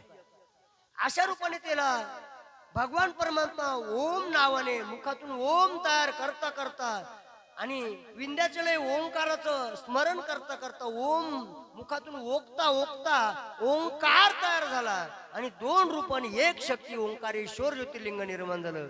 बोले ओंकारेश्वर भगवान की जय. आजही या ठिकाणी आमची नर्मदा मैया त्या ओंकारेश्वराचं पूजन करते. ओंकारेश्वराशिवाय आमच्या नर्मदे मैयाला स्थान नाहीये. प्रत्येक कणाकणामध्ये नर्मदा मैयाचा, कणाकणामध्ये दगडामध्ये जलामध्ये अरे 21 फुटाची उसळली मारणारी उडी मारते ती गंगा मैया. नवे उलट्या दिशेने वाहते. नवे अनंत रूपे त्या मैयानं प्रगट केले. आजही सगळ्या जगाची, सगळ्या विश्वाची, सगळ्या ऋषीमुनींनी तपश्चर्या नर्मदा मैयावर केली आणि ओंकारेश्वरांच्या साक्षीने एक जरी कंकर आणला ना, तो माझा साक्षात बोले शंकर आहे. घरात आणून ज्योतिर्लिंगाची पूजा करावी. ओंकारेश्वर भगवान तुम्हाला अनुभव येईल माय बापन ओंकारेश्वराचा. गेले ना नर्मदे मैयाकडं, रिकाम्या हाती येऊ नका. ओंकारेश्वरांचं एक पिंड असतं, स्वतः बघून स्वतः घेऊन या आणि इकडून घेण्यापेक्षा तिथून आणा. बघा तुम्ही महिमा, रोज आंघोळ घाला आणि ते जल आहे घरामध्ये शिंपडा. तुमचे कुठल्याही प्रकारचे रोग राहणार नाही. तुमच्या जलामध्ये टाका, प्रशान करा, संपूर्ण कार्य सफल होईल. ओंकारेश्वरांचा लिंग महिमा. आणि पुन्हा मात्र त्या लिंगामध्ये भगवान परमात्मा आणि त्या ठिकाणी मग मात्र विंध्याचल म्हणू लागला, प्रभू तुम्ही मात्र माझ्यासाठी या ठिकाणी या जगाच्या कल्याणासाठी 33 कोटी देवांच्या दर्शनासाठी इथंच राहा. माझ्या नर्मदे माईला सतत पवित्र करून राहा. इथं सगळ्या जगाला बोलून घ्या. एक प्रदक्षिणा करणं म्हणजे 108 युगांचा पातक नैश करणं. एक नर्मदा मायाची फेरी, तेव्हापासून ती प्रदक्षिणा सुरू झाली. हा ओंकारेश्वरांचा महिमा आहे. आणि म्हणून बघा, सौराष्ट्र सोमनाथांचे श्रीशैल्य मल्लिकार्जुन उज्जैन महाकाल ओंकारम ममलेश्वरम केदनम युतपुष्टी डाकिनम भीमाशंकरम. असा महिमा आपण वर्णन करावं, हे सानिध्य आहे. आणि म्हणून त्या ज्योतिर्लिंगांचं आपण दर्शन घेतलं. आम्ही 4 ज्योतिर्लिंगांचं दर्शन घेऊन आमची गाडीत बसलो आणि आमची गाडी निघालेली आता पुढील ज्योतिर्लिंग केदारेश्वर. केदारेश्वर काय आहे? ही 4 धामापैकी एक धाम आहे. उत्तर धाम म्हणून केदारेश्वरांच्या रूपात असेल तर आपण जगन्नाथपुरी असो आणि आपण दक्षिण काशी रामेश्वर असो आणि आमची पश्चिम काशी द्वारके असो, हे 4 धाम आहे. 4 धामामध्ये केदारेश्वरांचं अस्तित्व वेगळं आहे, महिमा वेगळी आहे. कर्तव्य कर्तुम अन्यथा कर्तुम शक्ती वेगळी माझ्या केदारेश्वरांची. आणि त्यांचा महिमा कसा ज्या लिंगात प्रविष्ट झालेला आहे. थोडं भजन करा आपण आणि गोड अशा भजनाने आपलं अंगभूती तेज निर्माण होतं. मुखातली वाचा पवित्र होते, तेज वाढतं. म्हणून भगवान परमात्म्याचं आपण गंगा माईचं स्मरण करून भगवान परमात्म्याचं तेज वाढवावं, नाही आपली शक्ती वाढवावी. हर हर महादेव शंभो काशी विश्वनाथ गंगे. हर हर महादेव शंभो काशी विश्वनाथ गंगे. हर हर शंभो काशी विश्वनाथ गंगे. हर हर महादेव शंभो काशी विश्वनाथ गंगे. महादेव शंभो काशी विश्वनाथ गंगे. हर हर महादेव शंभो काशी विश्वनाथ गंगे. काशी विश्वनाथ गंगे. काशी विश्वनाथ गंगे. काशी विश्वनाथ गंगे. काशी विश्वनाथ गंगे. हर हर महादेव शंभो काशी विश्वनाथ गंगे. हर हर महादेव शंभो काशी विश्वनाथ गंगे.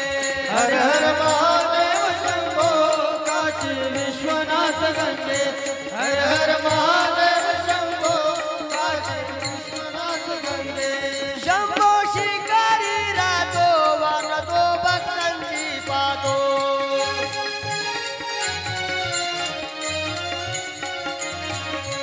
शंभो पर्वती राहतो वाटवो भक्तांची पाहतो शंभू पर्वती राहतो वाटतो भक्तांची पाहतो हर हर महादेव शंभो गाणी विश्वनाथ हर हर महादेव शंभो गाणी विश्वनाथ गंगे हर हर महादेव शंभो काशी विश्वनाथ गंगे हर हर महादेव शंभो काशी विश्वनाथ गंगे भोलेनाथ भगवान की जय शिव महापुराण भगवान हर हर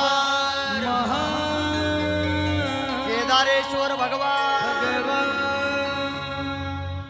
आणि या ठिकाणी त्या नगरीमध्ये नर आणि नारायणाचा अवतार झाला. भगवान विष्णूंचा अवतार आहे नर नारायण. नर आणि नारायण एकत्रित आले आणि त्या ठिकाणी साधना करू लागले. आणि साधना करत असताना बद्रिकाश्रमात तपश्चर्या केली. पार्थिव लिंग तयार केलं. एक दिवस लिंगातून त्या ठिकाणी शिव प्रगट झाले. नर आणि नारायणा समोर त्या ठिकाणी विनंती केली की प्रभू नर आणि नारायण म्हणजे साक्षात विष्णू भगवंत आहे.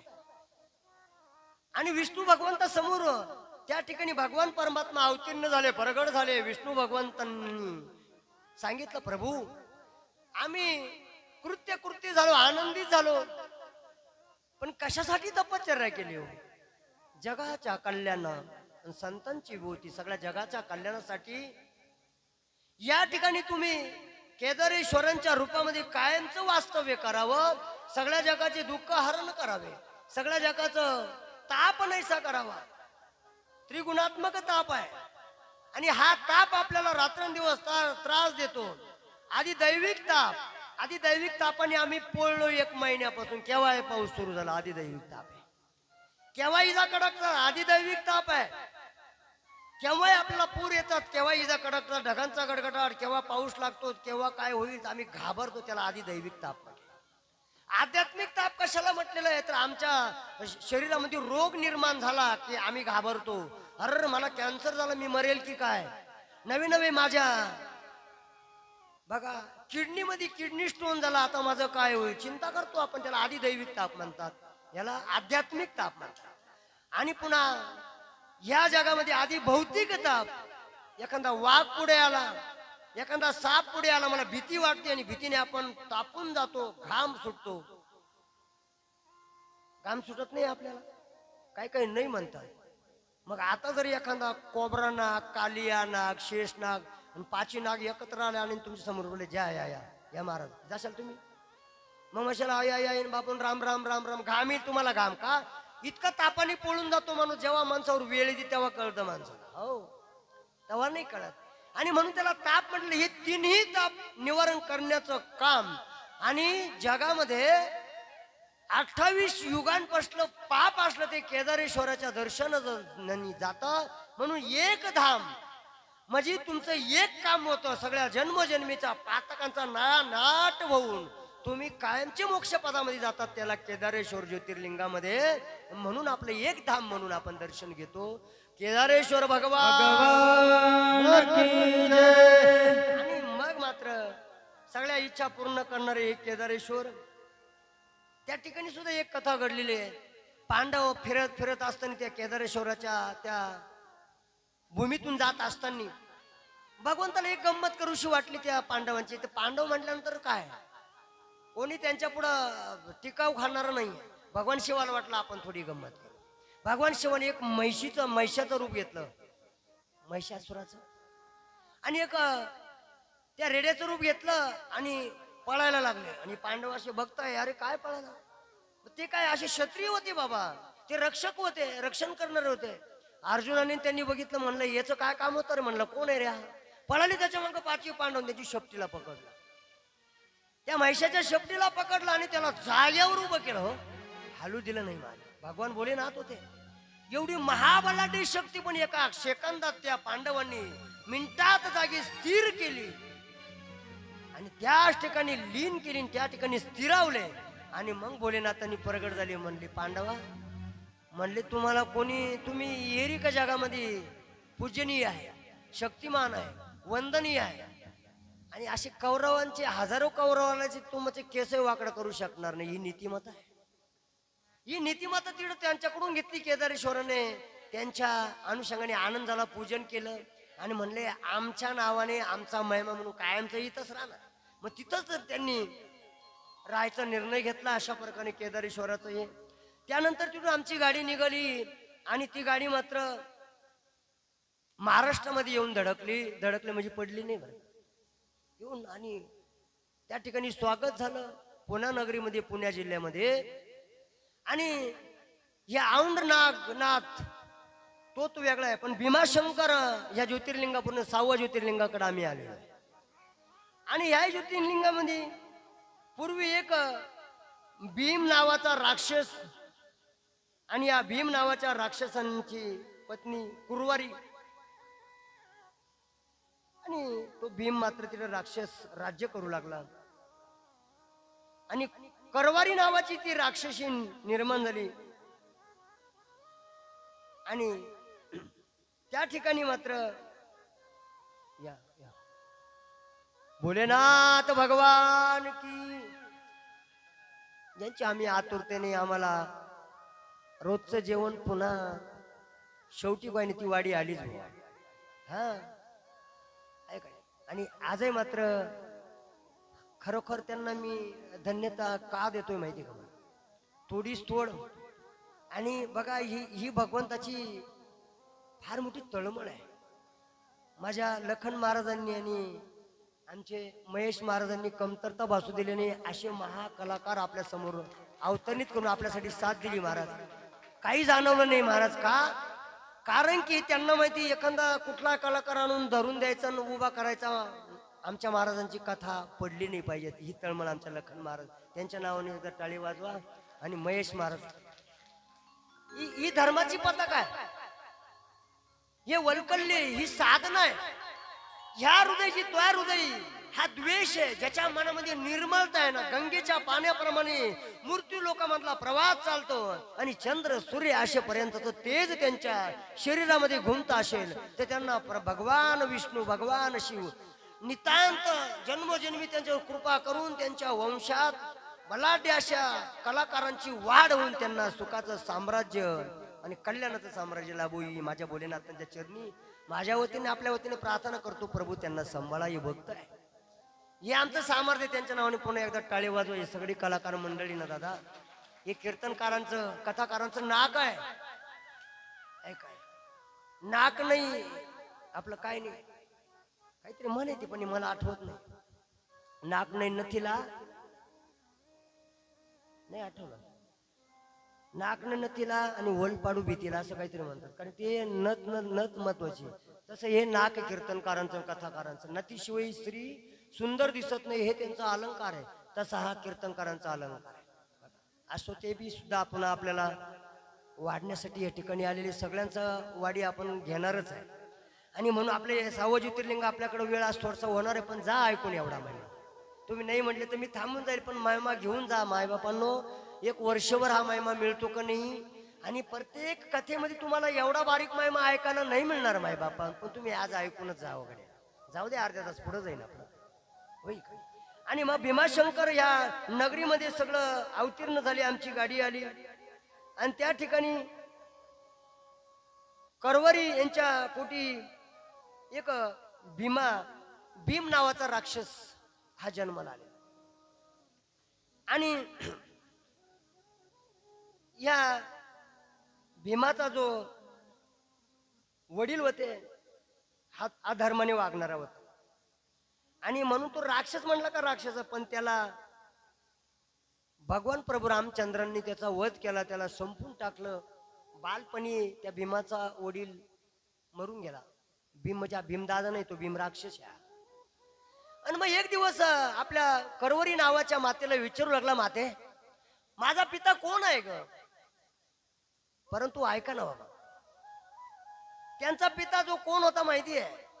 तर त्या पित्याचा वध केल्यानंतर हा कुंभकर्ण रावणाचा बंधू जात असताना ह्या करवरीला बघितलं, विधवा झालेल्या करवरीला बघितलं.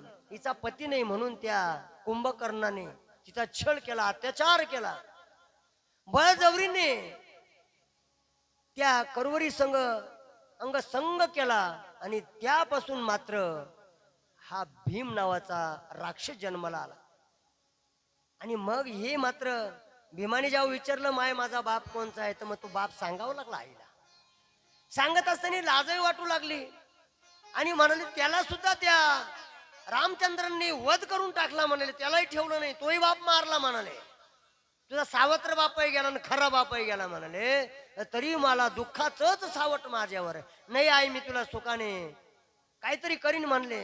आणि मग त्यांनी तपसाधना केली आणि साधना करू लागल्यानंतर आणि त्या ठिकाणी मात्र सगळं कुंभकर्णाचा महिमा असेल, सगळं असेल, रामचंद्रांनी सगळं संपवलेल्या नंतर सुद्धा तो तिथं सुखी नाही आहे. आणि तपाचं प्रचंड शक्ती वाढली. तो मात्र भगवंताला प्रसन्न करून भयानक अशी शक्ती मिळवली, युद्ध करण्यास तत्पर झाला, युद्ध करू लागला. आणि मात्र भीमाने तपश्चर्या खूप केल्यानंतर पार्थिव लिंगाची स्थापना केली आणि ओम नमः शिवायचा जप करून त्यांनी भगवान परमात्म्याचं हे सानिध्य वाढवलं. आणि साधना वाढल्यानंतर भगवंतांनी त्याला शक्ती दिली. तो सगळ्या जगाचं राज्य जिंकू लागला, सगळ्यांना त्रास देऊ लागला, सगळ्या देवांना नको नको वाटू लागला, सगळ्या देवांनाही त्रास दिला. सगळ्या देवांनी पुन्हा तपश्चर्या केली, भगवान भोलेनाथांना प्रगट केलं, लवकर प्रगट व्हा प्रभू. आणि असं करता करता सुदक्षिणा राजा आणि त्या ठिकाणी भगवान परमात्म्याची ही पूजा नाही तर सगळे भीमाचं या लिंगावर भगवान परमात्म्याची साधना सुरू होत असताना त्या भीमाकडे मात्र कोणाचं लक्ष नाही, कारण की शक्तिमान होता, तो सगळ्यांना जिंकणारा होता. आणि मग मात्र सगळ्या देवांनी विचार केला काय करावं. आणि मग सगळ्या देवांनी त्या गुहेमध्ये तपश्चर्या केली. भगवान शिव पार्वती प्रगट झाले, बोला म्हणाले देवादिकांनो काय पाहिजे. म्हणाल त्या भीम्याला पहिलं नाही नाट करा. आणि मग त्या भीमासुराचा वध केला भगवान भोलेनाथांनी. आणि मग त्यांना भीमा शंकर असं नामकरण मिळालं. आणि त्या गुहेमध्ये भगवान परमात्मा साधना करत करत सगळ्या भक्तांना आनंदित केलं. बोले भीमाशंकर भगवान की जय. हर हर महादेव. 6 ज्योतिर्लिंगांचं भीमाशंकरचं ज्योतिर्लिंग प्रगट झालं. आणि कुठल्याही दृष्ट व्यक्तीचा नाश करायचा असेल तर तुम्ही भीमाशंकर ज्योतिर्लिंगाचं स्मरण करा. तुमच्या दृष्टांचा तुमच्या वैर्यांचा नाश करायचा असेल तर तुम्ही ज्या ज्योतिर्लिंगाचं स्मरण केलं का तुम्हाला तुमचं साध्य प्राप्त होईल. अशा प्रकारे 6 ज्योतिर्लिंग. आता 7व्या ज्योतिर्लिंगाकडे आमची गाडी वळवली. पुन्हा महाराष्ट्रातून पुन्हा कुठं निघाली उत्तर प्रदेशाकडे. उत्तर प्रदेशामध्ये सर्वात महान ज्योतिर्लिंग आहे. हे ज्योतिर्लिंग म्हणजे साधं सुद्धा नव्हे आहे, त्याला आपण विश्वेश्वर म्हणतो. या विश्वेश्वरामध्ये गाडी तिथपर्यंत गेली. या ठिकाणी महिमा असा सांगितला गेला, शिवशक्ती अदृश्य रूपाने कायमचा निवास करता या विश्वंभराकडे 7वं ज्योतिर्लिंग आहे. आणि भगवान परमात्म्याचे प्रकृती पुरुष तेव्हा या आकाश मार्गाने भगवान परमात्मा सतत येतात आणि काशी क्षेत्रामध्ये अदृश्य रूपाने राहतात, तपश्चर्या करतात.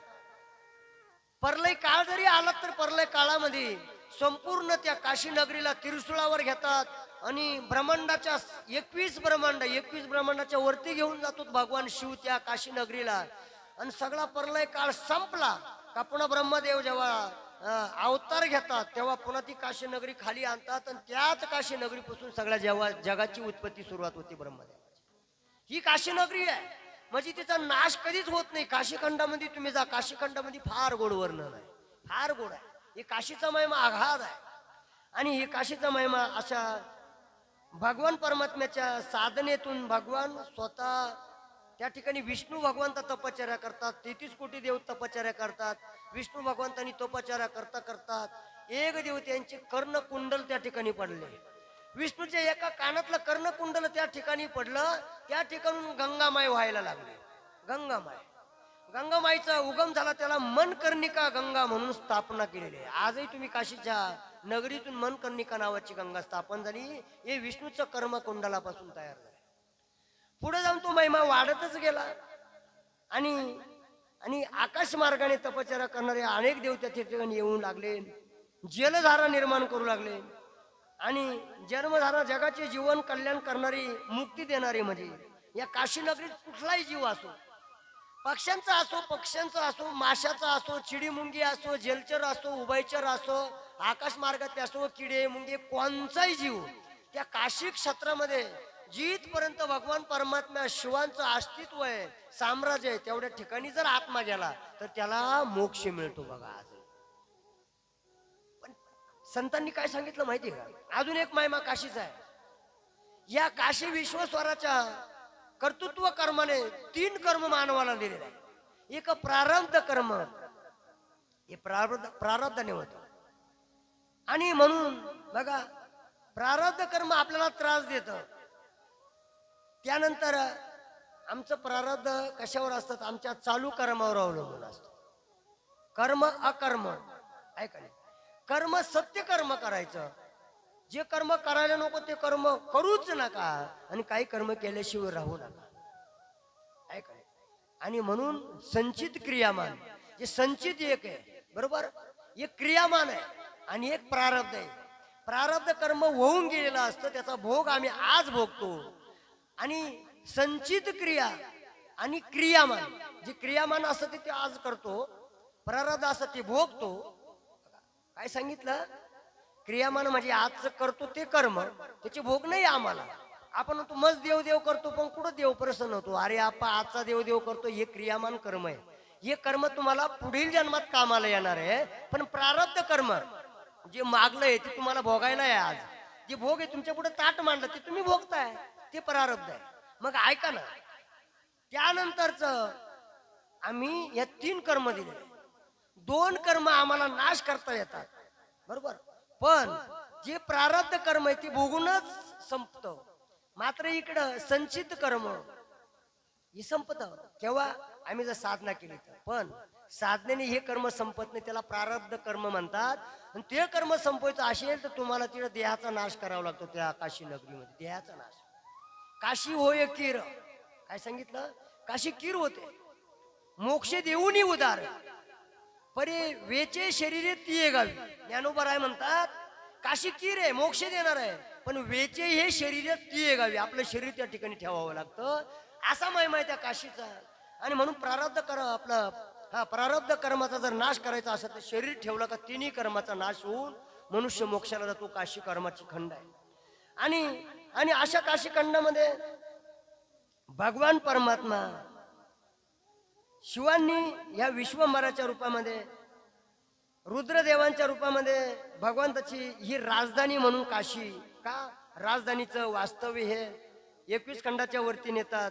आणि तिथं वास्तव्य करून भगवान सर्व देवांनी प्रार्थना केली, प्रभू या विश्वाचा दुःखाचा नाश करणारे, विश्वाचा नाश करणारे निर्गुण रूपामध्ये या ब्रह्मांडाची संपूर्ण नगरी माझी राजधानी, विश्वाची राजधानी म्हणून काशी नगरीला प्रस्थान दिलं.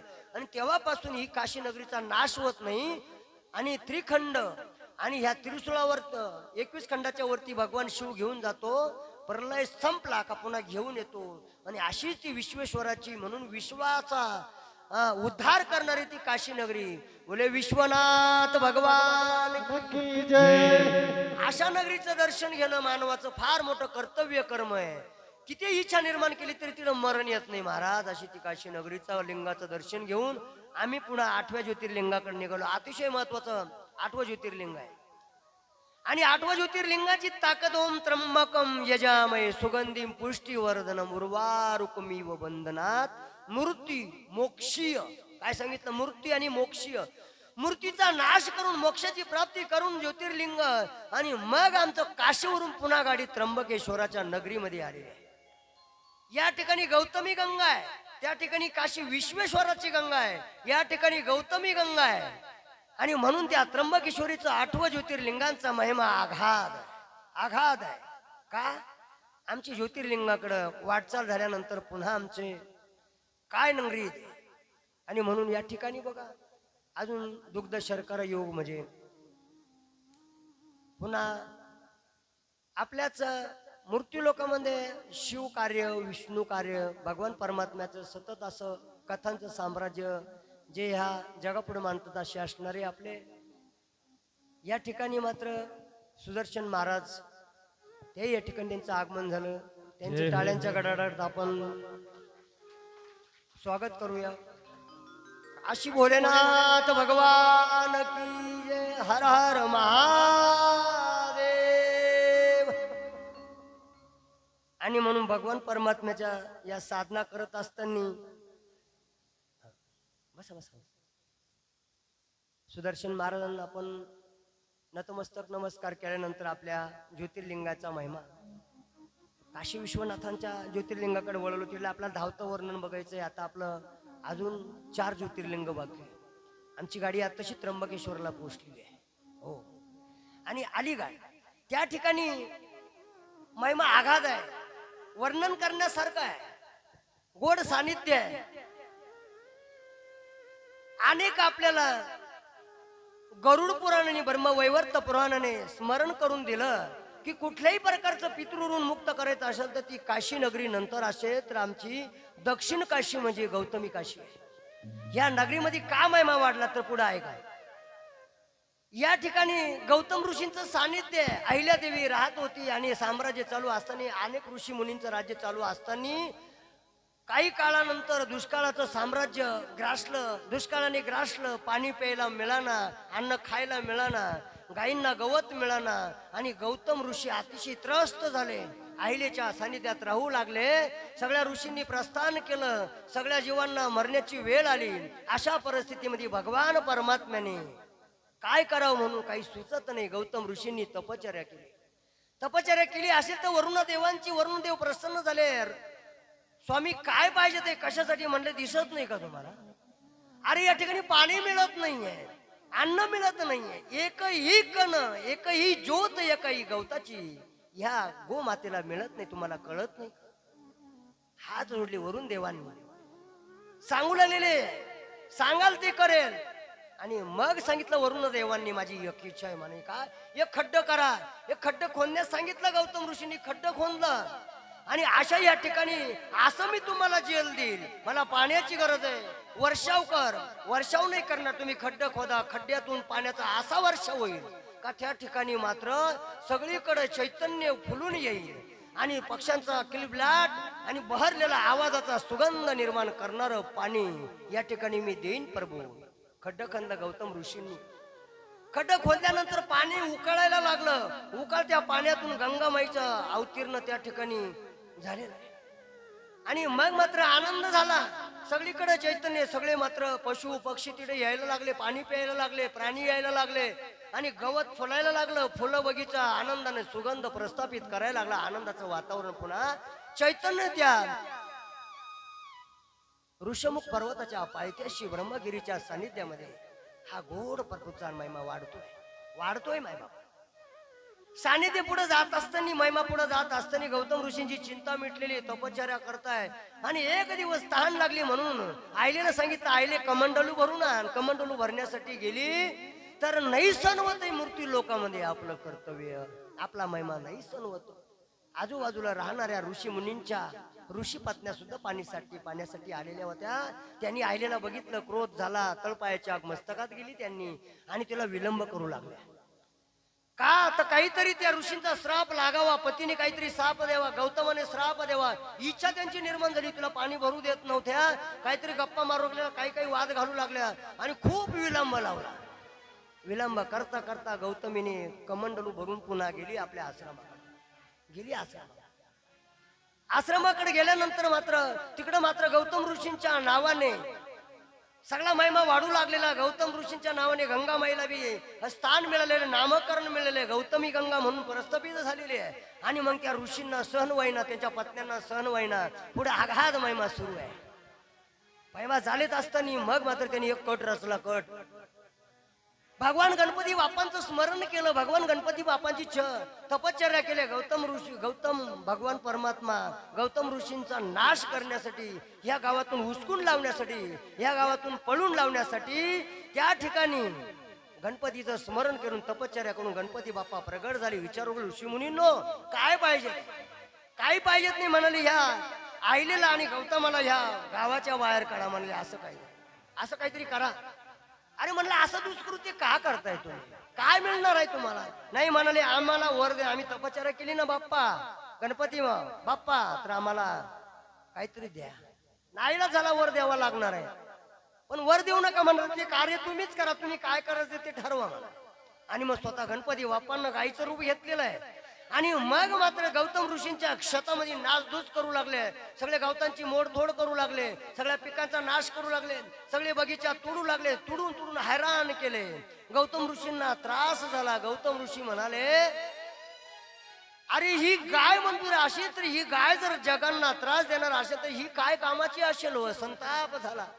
इच्छा नसताना एक पेंडी घेतली. त्या गायला असा आल्हाद मारलं. छोट्याशा वाराने त्या नाटक केलं. गणपती बाप्पांनी लगे मरण्याचं नाटक केलं. गाय मरण पावली. सगळे ऋषी आले. गौतमा फार पापाचा सागर तू इथं ओठंबलेला आहे. स्वतःला श्रेष्ठ समजतात, स्वतःला महागुणी समजतात, पण तुम्हाला इथं राहण्याचा अधिकार नाही आहे. निघा निघा म्हणाले. इथून अजिबात राहू नका म्हणाले. आणि हात जोडल्यानंतर सांगितलं आम्ही काय करणार आहे? आम्हाला वाटेल ती शिक्षा करा. माझ्या हातून चूक झालेली आहे. नाश झालेला आहे. हे गोमातेचं पातक लागलेलं आहे. मी काय करू सांगा? आणि मग मात्र रागाने त्या ऋषी मुनींनी सांगितलं हो तुम्ही असं करा. 108 प्रदक्षिणा या ब्रह्मगिरीला मारा. 3 प्रदक्षिणा पृथ्वीला मारा. आणि गंगामाईला इथं आणून त्या गंगे स्नान करून तपश्चर्या करा.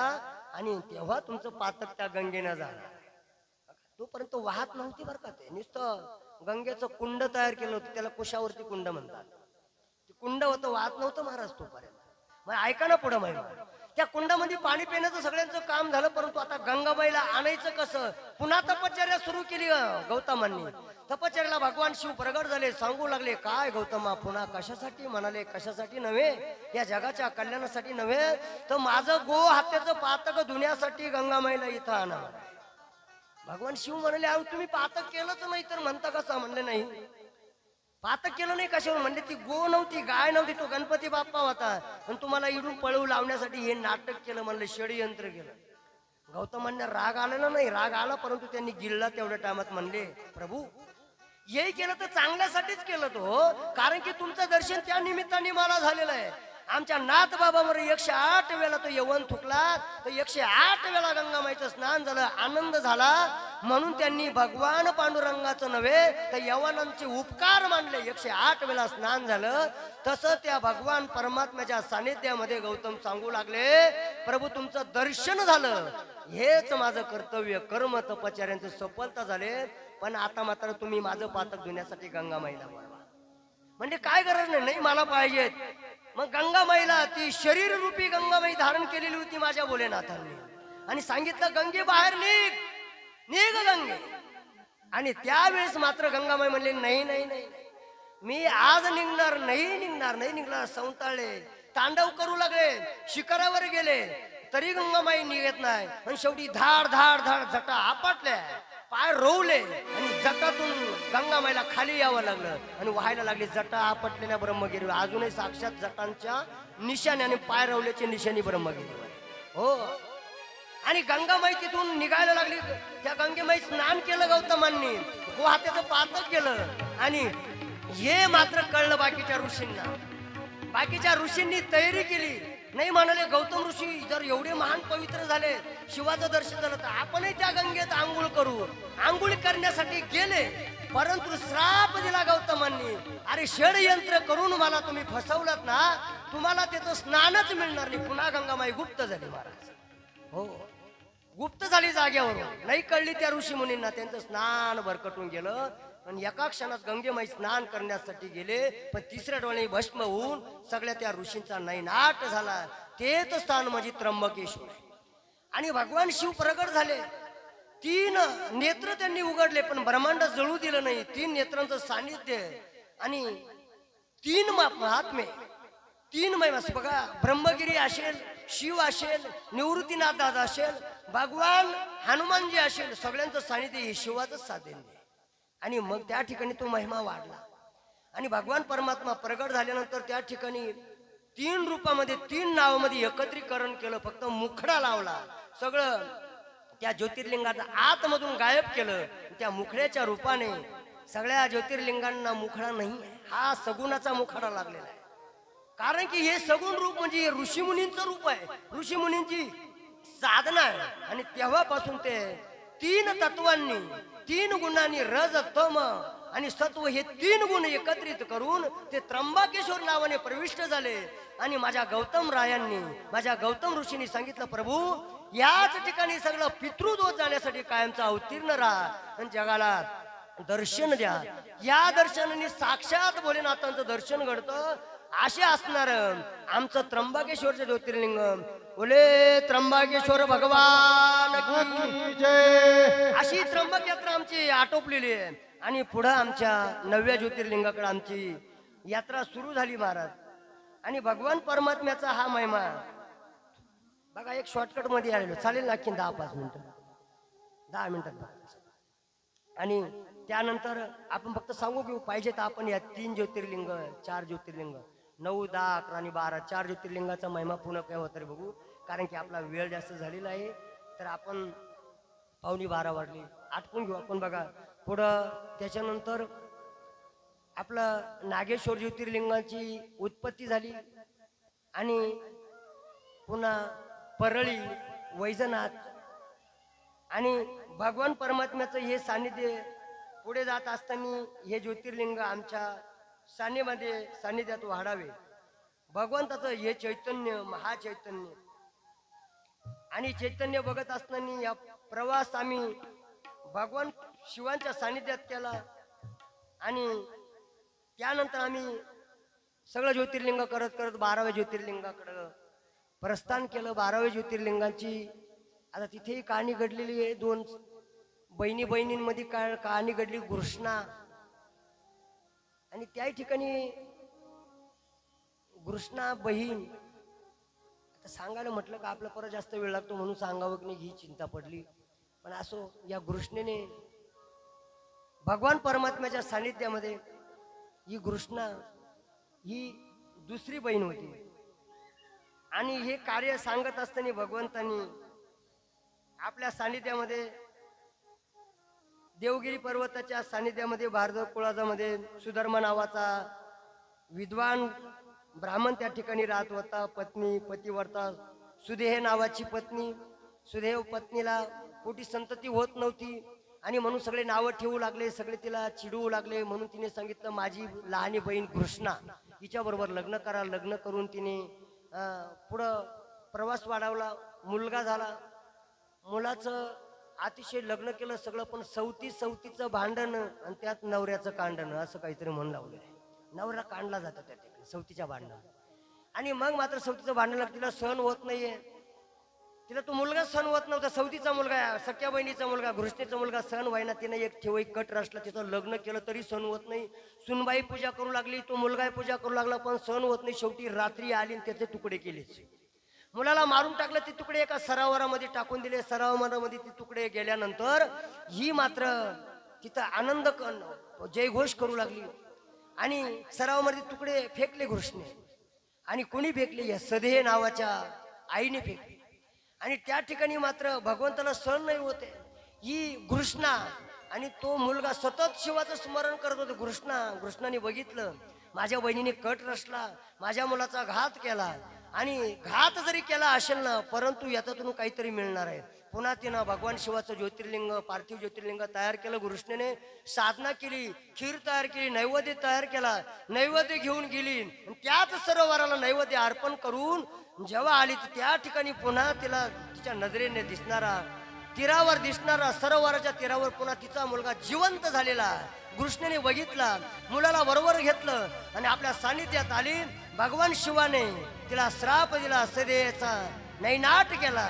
आणि तेव्हापासून भगवान भोलेनाथ तिला त्या कृष्णेच्या सानिध्यात राहू लागले. कृष्णेने सांगितलं, प्रभू माझ्या नावाने तुम्ही लिंग स्थापन करा, कायमचं इथंच राहा. हे 12वं ज्योतिर्लिंग म्हणजे कृष्णेश्वर भगवान की. अशा प्रकारे 12 ज्योतिर्लिंगाचा महिमा आटोपलेला शेवटचा महिमा 5 मिनिटाचा महिमा बघा. व्यास ऋषींनी हे सगळे 18 पुराणाची निर्मिती केलेली आहे. आणि मात्र ही 18 पुराण मुखातून गात असताना आपण त्यांचा महिमा, त्यांचा कमीत कमी जन्माचं सानिध्य सुद्धा बघितलं पाहिजे. शेवटचा महिमा, शेवटचा टप्पा, शेवटचं क्षत्र, शेवटचं माध्यम, शेवटचं रुद्र म्हणून आपल्याला भगवान परमात्म्याच्या सानिध्यामध्ये आणि कृष्ण हिचं चरित्र हे आपण पूर्ण विरामात नेल्यानंतर व्यास मुनींचं या ठिकाणी सानिध्य सुरू झाल्यानंतर भगवान परमात्म्याचं व्यासमुनी कोण, ते व्यासमुनी कोण होते? पराशर ऋषी आणि सत्यवती यांचं मात्र साम्राज्य, भगवान परमात्म्याचं साम्राज्य सुरू असताना एक दिवस मात्र ऋषी लवकर आणि त्या सानिध्यामध्ये भगवान परमात्म्याचं हे सानिध्य आहे. कोण ते व्यास ऋषी आणि व्यास ऋषीचं सानिध्य वशिष्ठ ऋषींचे जे शिष्य म्हणून व्यास ऋषीचे शिष्य सूत ऋषींचे शिष्य शौनक ऋषी आणि सगळ्या नैमिषारण्यांच्या ऋषींचे गुरु शौनक ऋषी.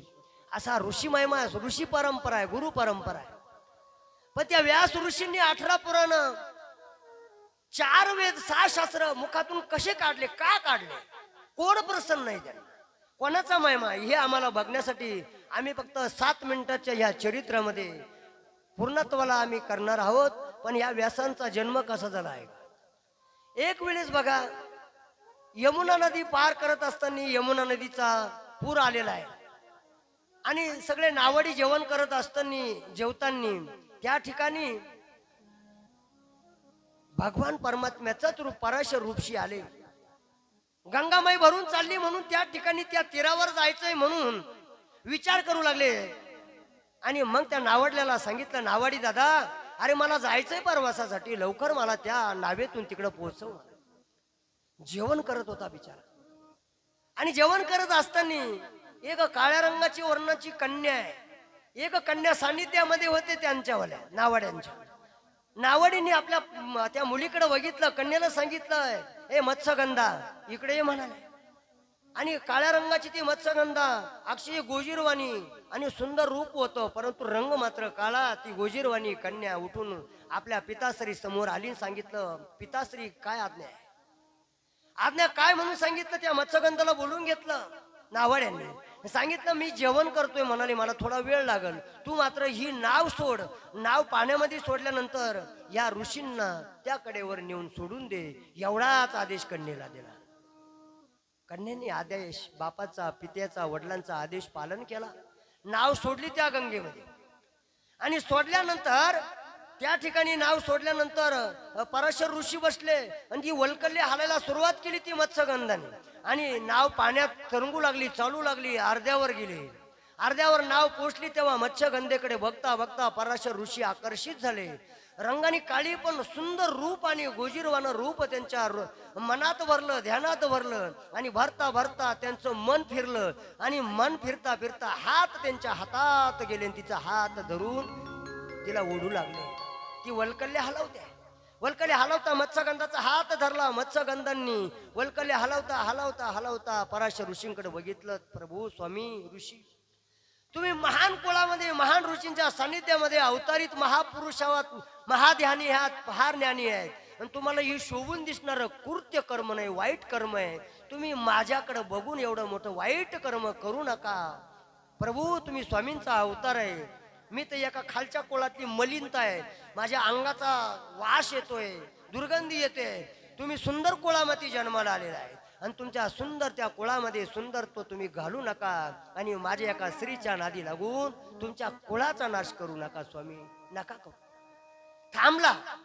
थांबली पराशर ऋषी, पण हात सोडला. पुन्हा वल्कल्ले हारून ती नाव पुढे गेली. नाव तीराला निघून गेली. नावातून पाय खाली ठेवला, पुन्हा हात धरला.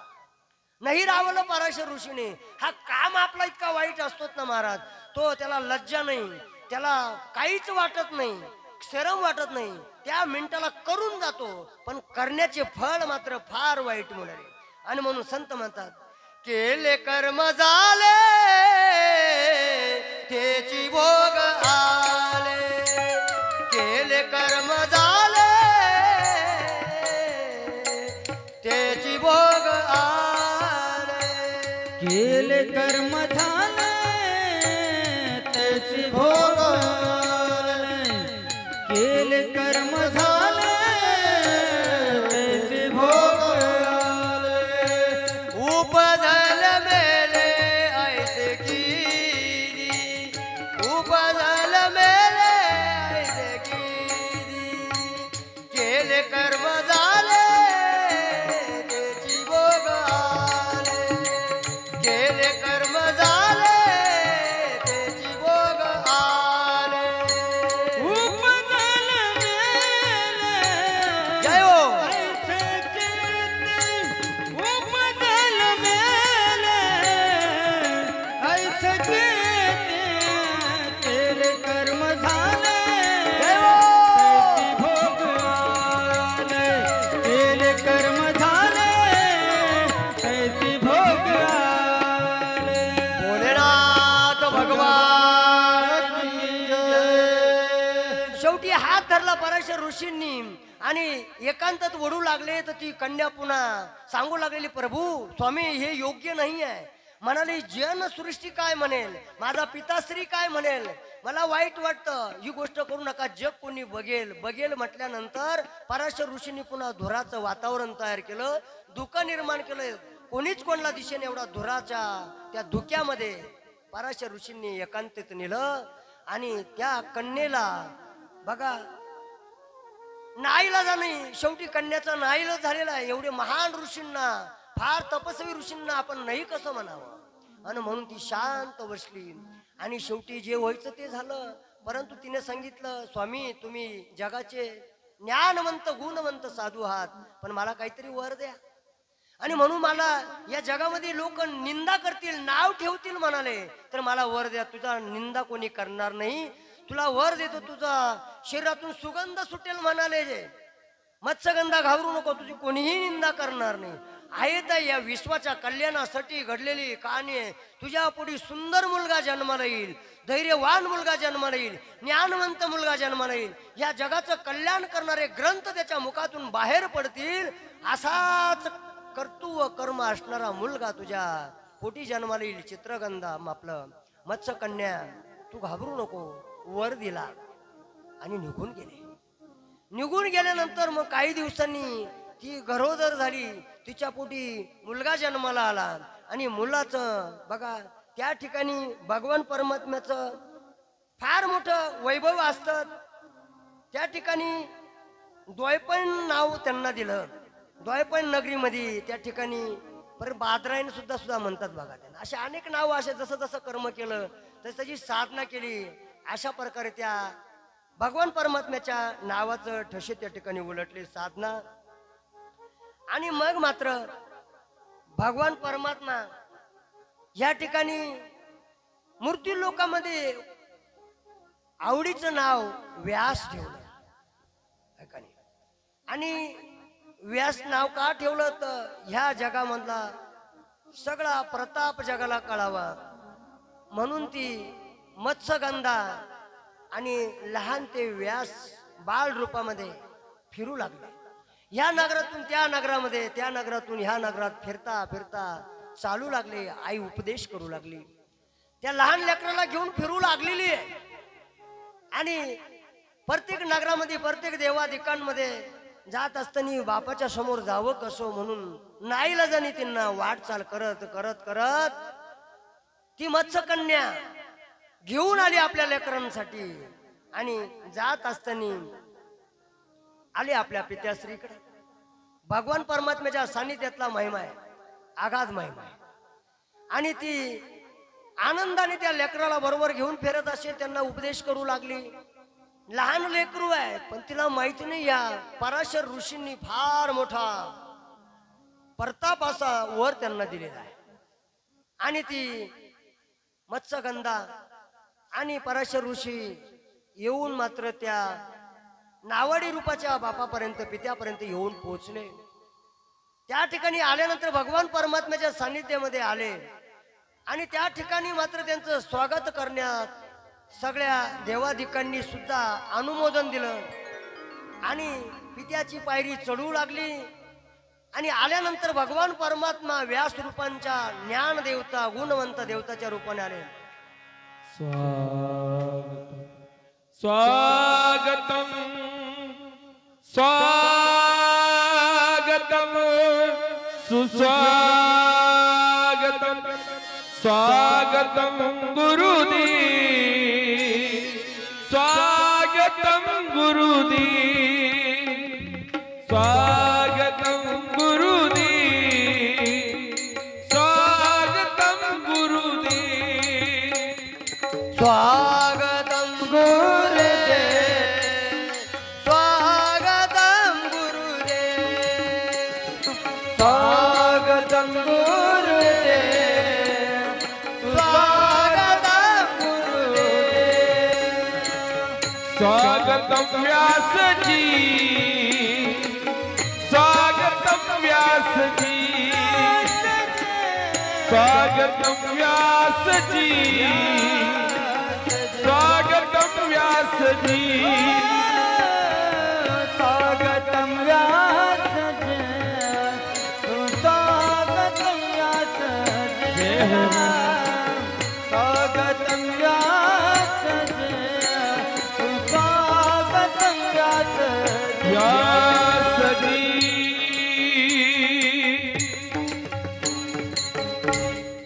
भोलेनाथ भगवान जय. शिव महापुराण भगवान हर हर महादेव गुरुदेव व्यासजी भगवान. अशा प्रकारे व्यास मुनींचं आगमन सगळ्या मृत्यू लोकांमध्ये होऊ लागलेलं आहे. तीर्थयात्रा करू लागले, ज्ञानाचं साम्राज्य बघू लागले, गुरु सानिध्यामध्ये वाढ होऊ लागली, आई सांभाळ करू लागली आणि अशा आईच्या सानिध्यामध्ये व्यासजींचं भरपूर असं वयोमर्यादा पुढे गेली. अनेक वेदांचं साम्राज्य नव्हतं, काहीच साम्राज्य नाही, परंतु सगळ्या अंधारामध्ये सगळी जनसृष्टी ज्ञानाचा अंधार पडलेला आहे आणि या अंधार दूर करण्यासाठी भगवंतांनी चैतन्य दिले. चैतन्याचं रूप प्रगटी झालं आणि मग आईने सांगितलं, व्यासजी, आई बोलू लागली, तुम्ही काहीतरी ह्या मृत्यू लोकांमध्ये जनासाठी जगासाठी काहीतरी केलं पाहिजे, आत्मकल्याण केलं पाहिजे, तुम्ही काहीतरी तपश्चर्या करावी. आई त्यांना बोध करू लागलेली आहे. बोध करता करता व्यास मुनींना आईचं स्पर्श झाला, आईचं महात्म्य कळलं, आईची वचनं पाळू लागले आणि आईला सांगू लागलेलं आहे. उठून आईकडे उभं राहिलं. ते मुलगा उठून आईच्या समोर गेला, आईचं दर्शन घेतलं आणि सांगू लागलेलं, माय आई, मी तुमचं सानिध्य पूर्ण करील, तुमचे वचनं पूर्ण करील, इच्छा पूर्ण करील, जगाच्या कल्याणासाठी आम्ही काहीतरी माझ्या विभूतीचं वाटप जगासाठी करील. माय जगाच्या कल्याणा संताच्या येथोद्या हो हो हो जगाच्या कल्याणा संताच्या येथोद्या देह कष्टवे ते परोपकार देह कष्टवे ते परोपकार हो हो हो जगाच्या कल्याणा जय हो. संताच्या येथोद्या हो हो हो जगाच्या कल्याणा कल्याण संताच्या येथोद्या भोलेनाथ भगवान की जय. आईच्या वचनाला प्राधान्य देत व्यास मुनींनी कबूल केलं, दर्शन घेतलं आणि व्यासजींनी आपल्या ऐकून पाडता पदस्पर्श करून शेवटी साधनेकडे आले आणि साधनेसाठी तयारी करून साधना करून भगवान शिवाची साधना सुरू केली. शिवस्मरण सुरू केलं. शिवाची साधना करता करता भगवान शिव प्रसन्न झाले, प्रगट झाले आणि व्यासजींना त्यांच्या इच्छेप्रमाणे भगवंतांनी त्यांना वरदान दिलं. म्हणाले, एवढं काम सोपं नाही, सगळं काम तुम्हाला करायचंय. 4 वेदांचं साम्राज्य जगापुढं आणायचंय, नवे नवे महाभारताचं साम्राज्य जगामध्ये लिहायचं आहे.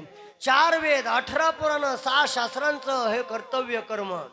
आणि सामवेद असेल, अथर्ववेद असेल, ऋग्वेद असेल, यजुर्वेद असेल, 4 वेद, 6 शास्त्र, पूर्वमीमांसा, उत्तरमीमांसा, न्यायशास्त्र, असे सांख्यशास्त्र असेल, सगळ्या शास्त्रांचं साम्राज्य तुम्हाला लिहायचं आहे.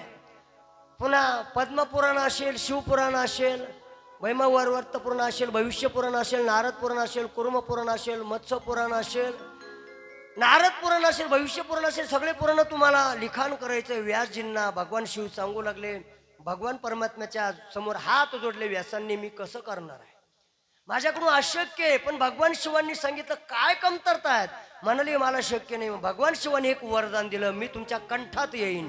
सरस्वती मायला कंठ ठेवून तुमच्या कंठामध्ये भगवान शिव अवतीर्ण झाले, व्यास मुनीच्या कंठात बसले. सर्व संप्रदायामध्ये सगळ्या जगाचं साम्राज्य त्यांनी प्रगट केलं.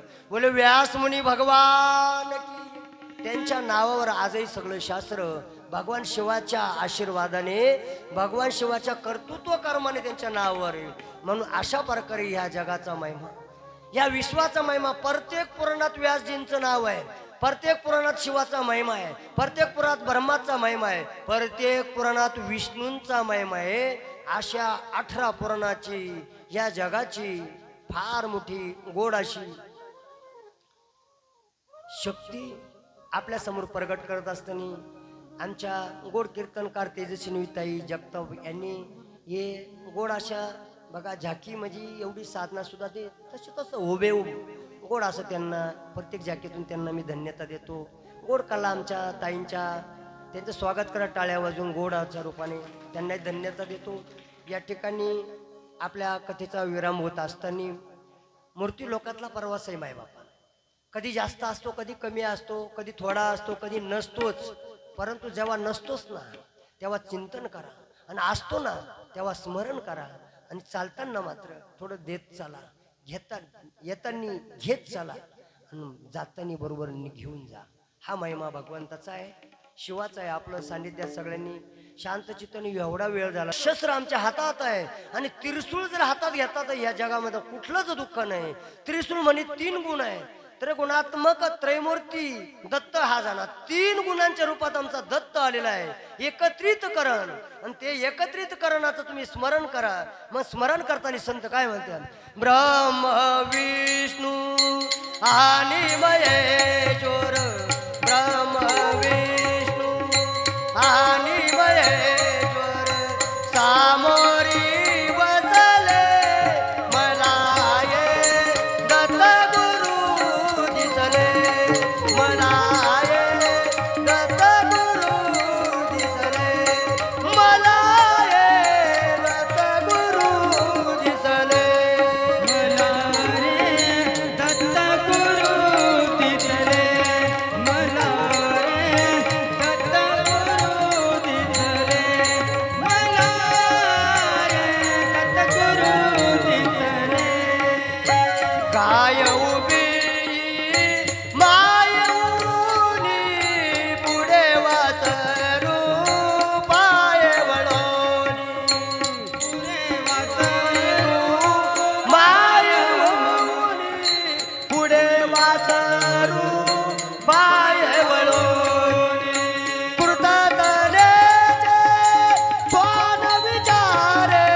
भगवान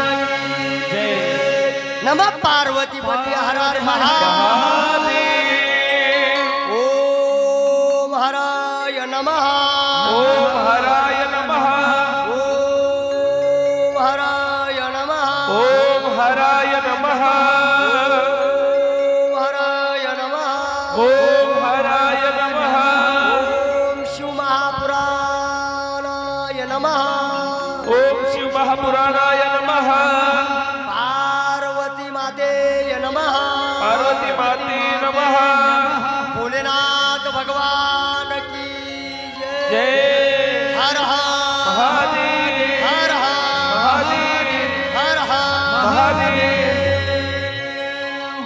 श्री कृष्ण गोविंद हरे मुरारी हे नाथ नारायण वासुदेवा श्री कृष्ण गोविंद हरे मुरारी हे नाथ नारायण वासुदेवा हे नाथ नारायण वासुदेवा हे नाथ नारायण वासुदेवा हे नाथ नारायण वासुदेवा नाथ नारायण वासुदेवा श्री कृष्ण गोविंद हरे हे नाथ नारायण वासुदेवा कृष्ण गोविंद हरे मुरारी हे नाथ नारायण वासुदेवा भोलेनाथ भगवान जय या ठिकाणी पूर्णविराम देत असताना झालेली सेवा 7 दिवसाचं काही कृत्य वचन असेल, काही मुखातून वाईट वक्ता स्वर गेला असेल, कधी शब्द गेला असेल आणि कधी तुमच्या हृदयापर्यंत काही एखादा वाईट शब्द बाणाच्या रूपाने लागला असेल तर मला माफ करा. मी तुमची नतमस्तक होऊन तू माय मी लेख करू नका माझा राग धरू. झालेली चांगली सेवा प्रभू रामचंद्रांच्या चरणी, विठ्ठल रुक्मिणी मातेच्या चरणी, भगवान भोलेनाथ शिव पार्वतीच्या चरणी समर्पित करतो. अशीच जी श्रवण करण्याची शक्ती माझ्या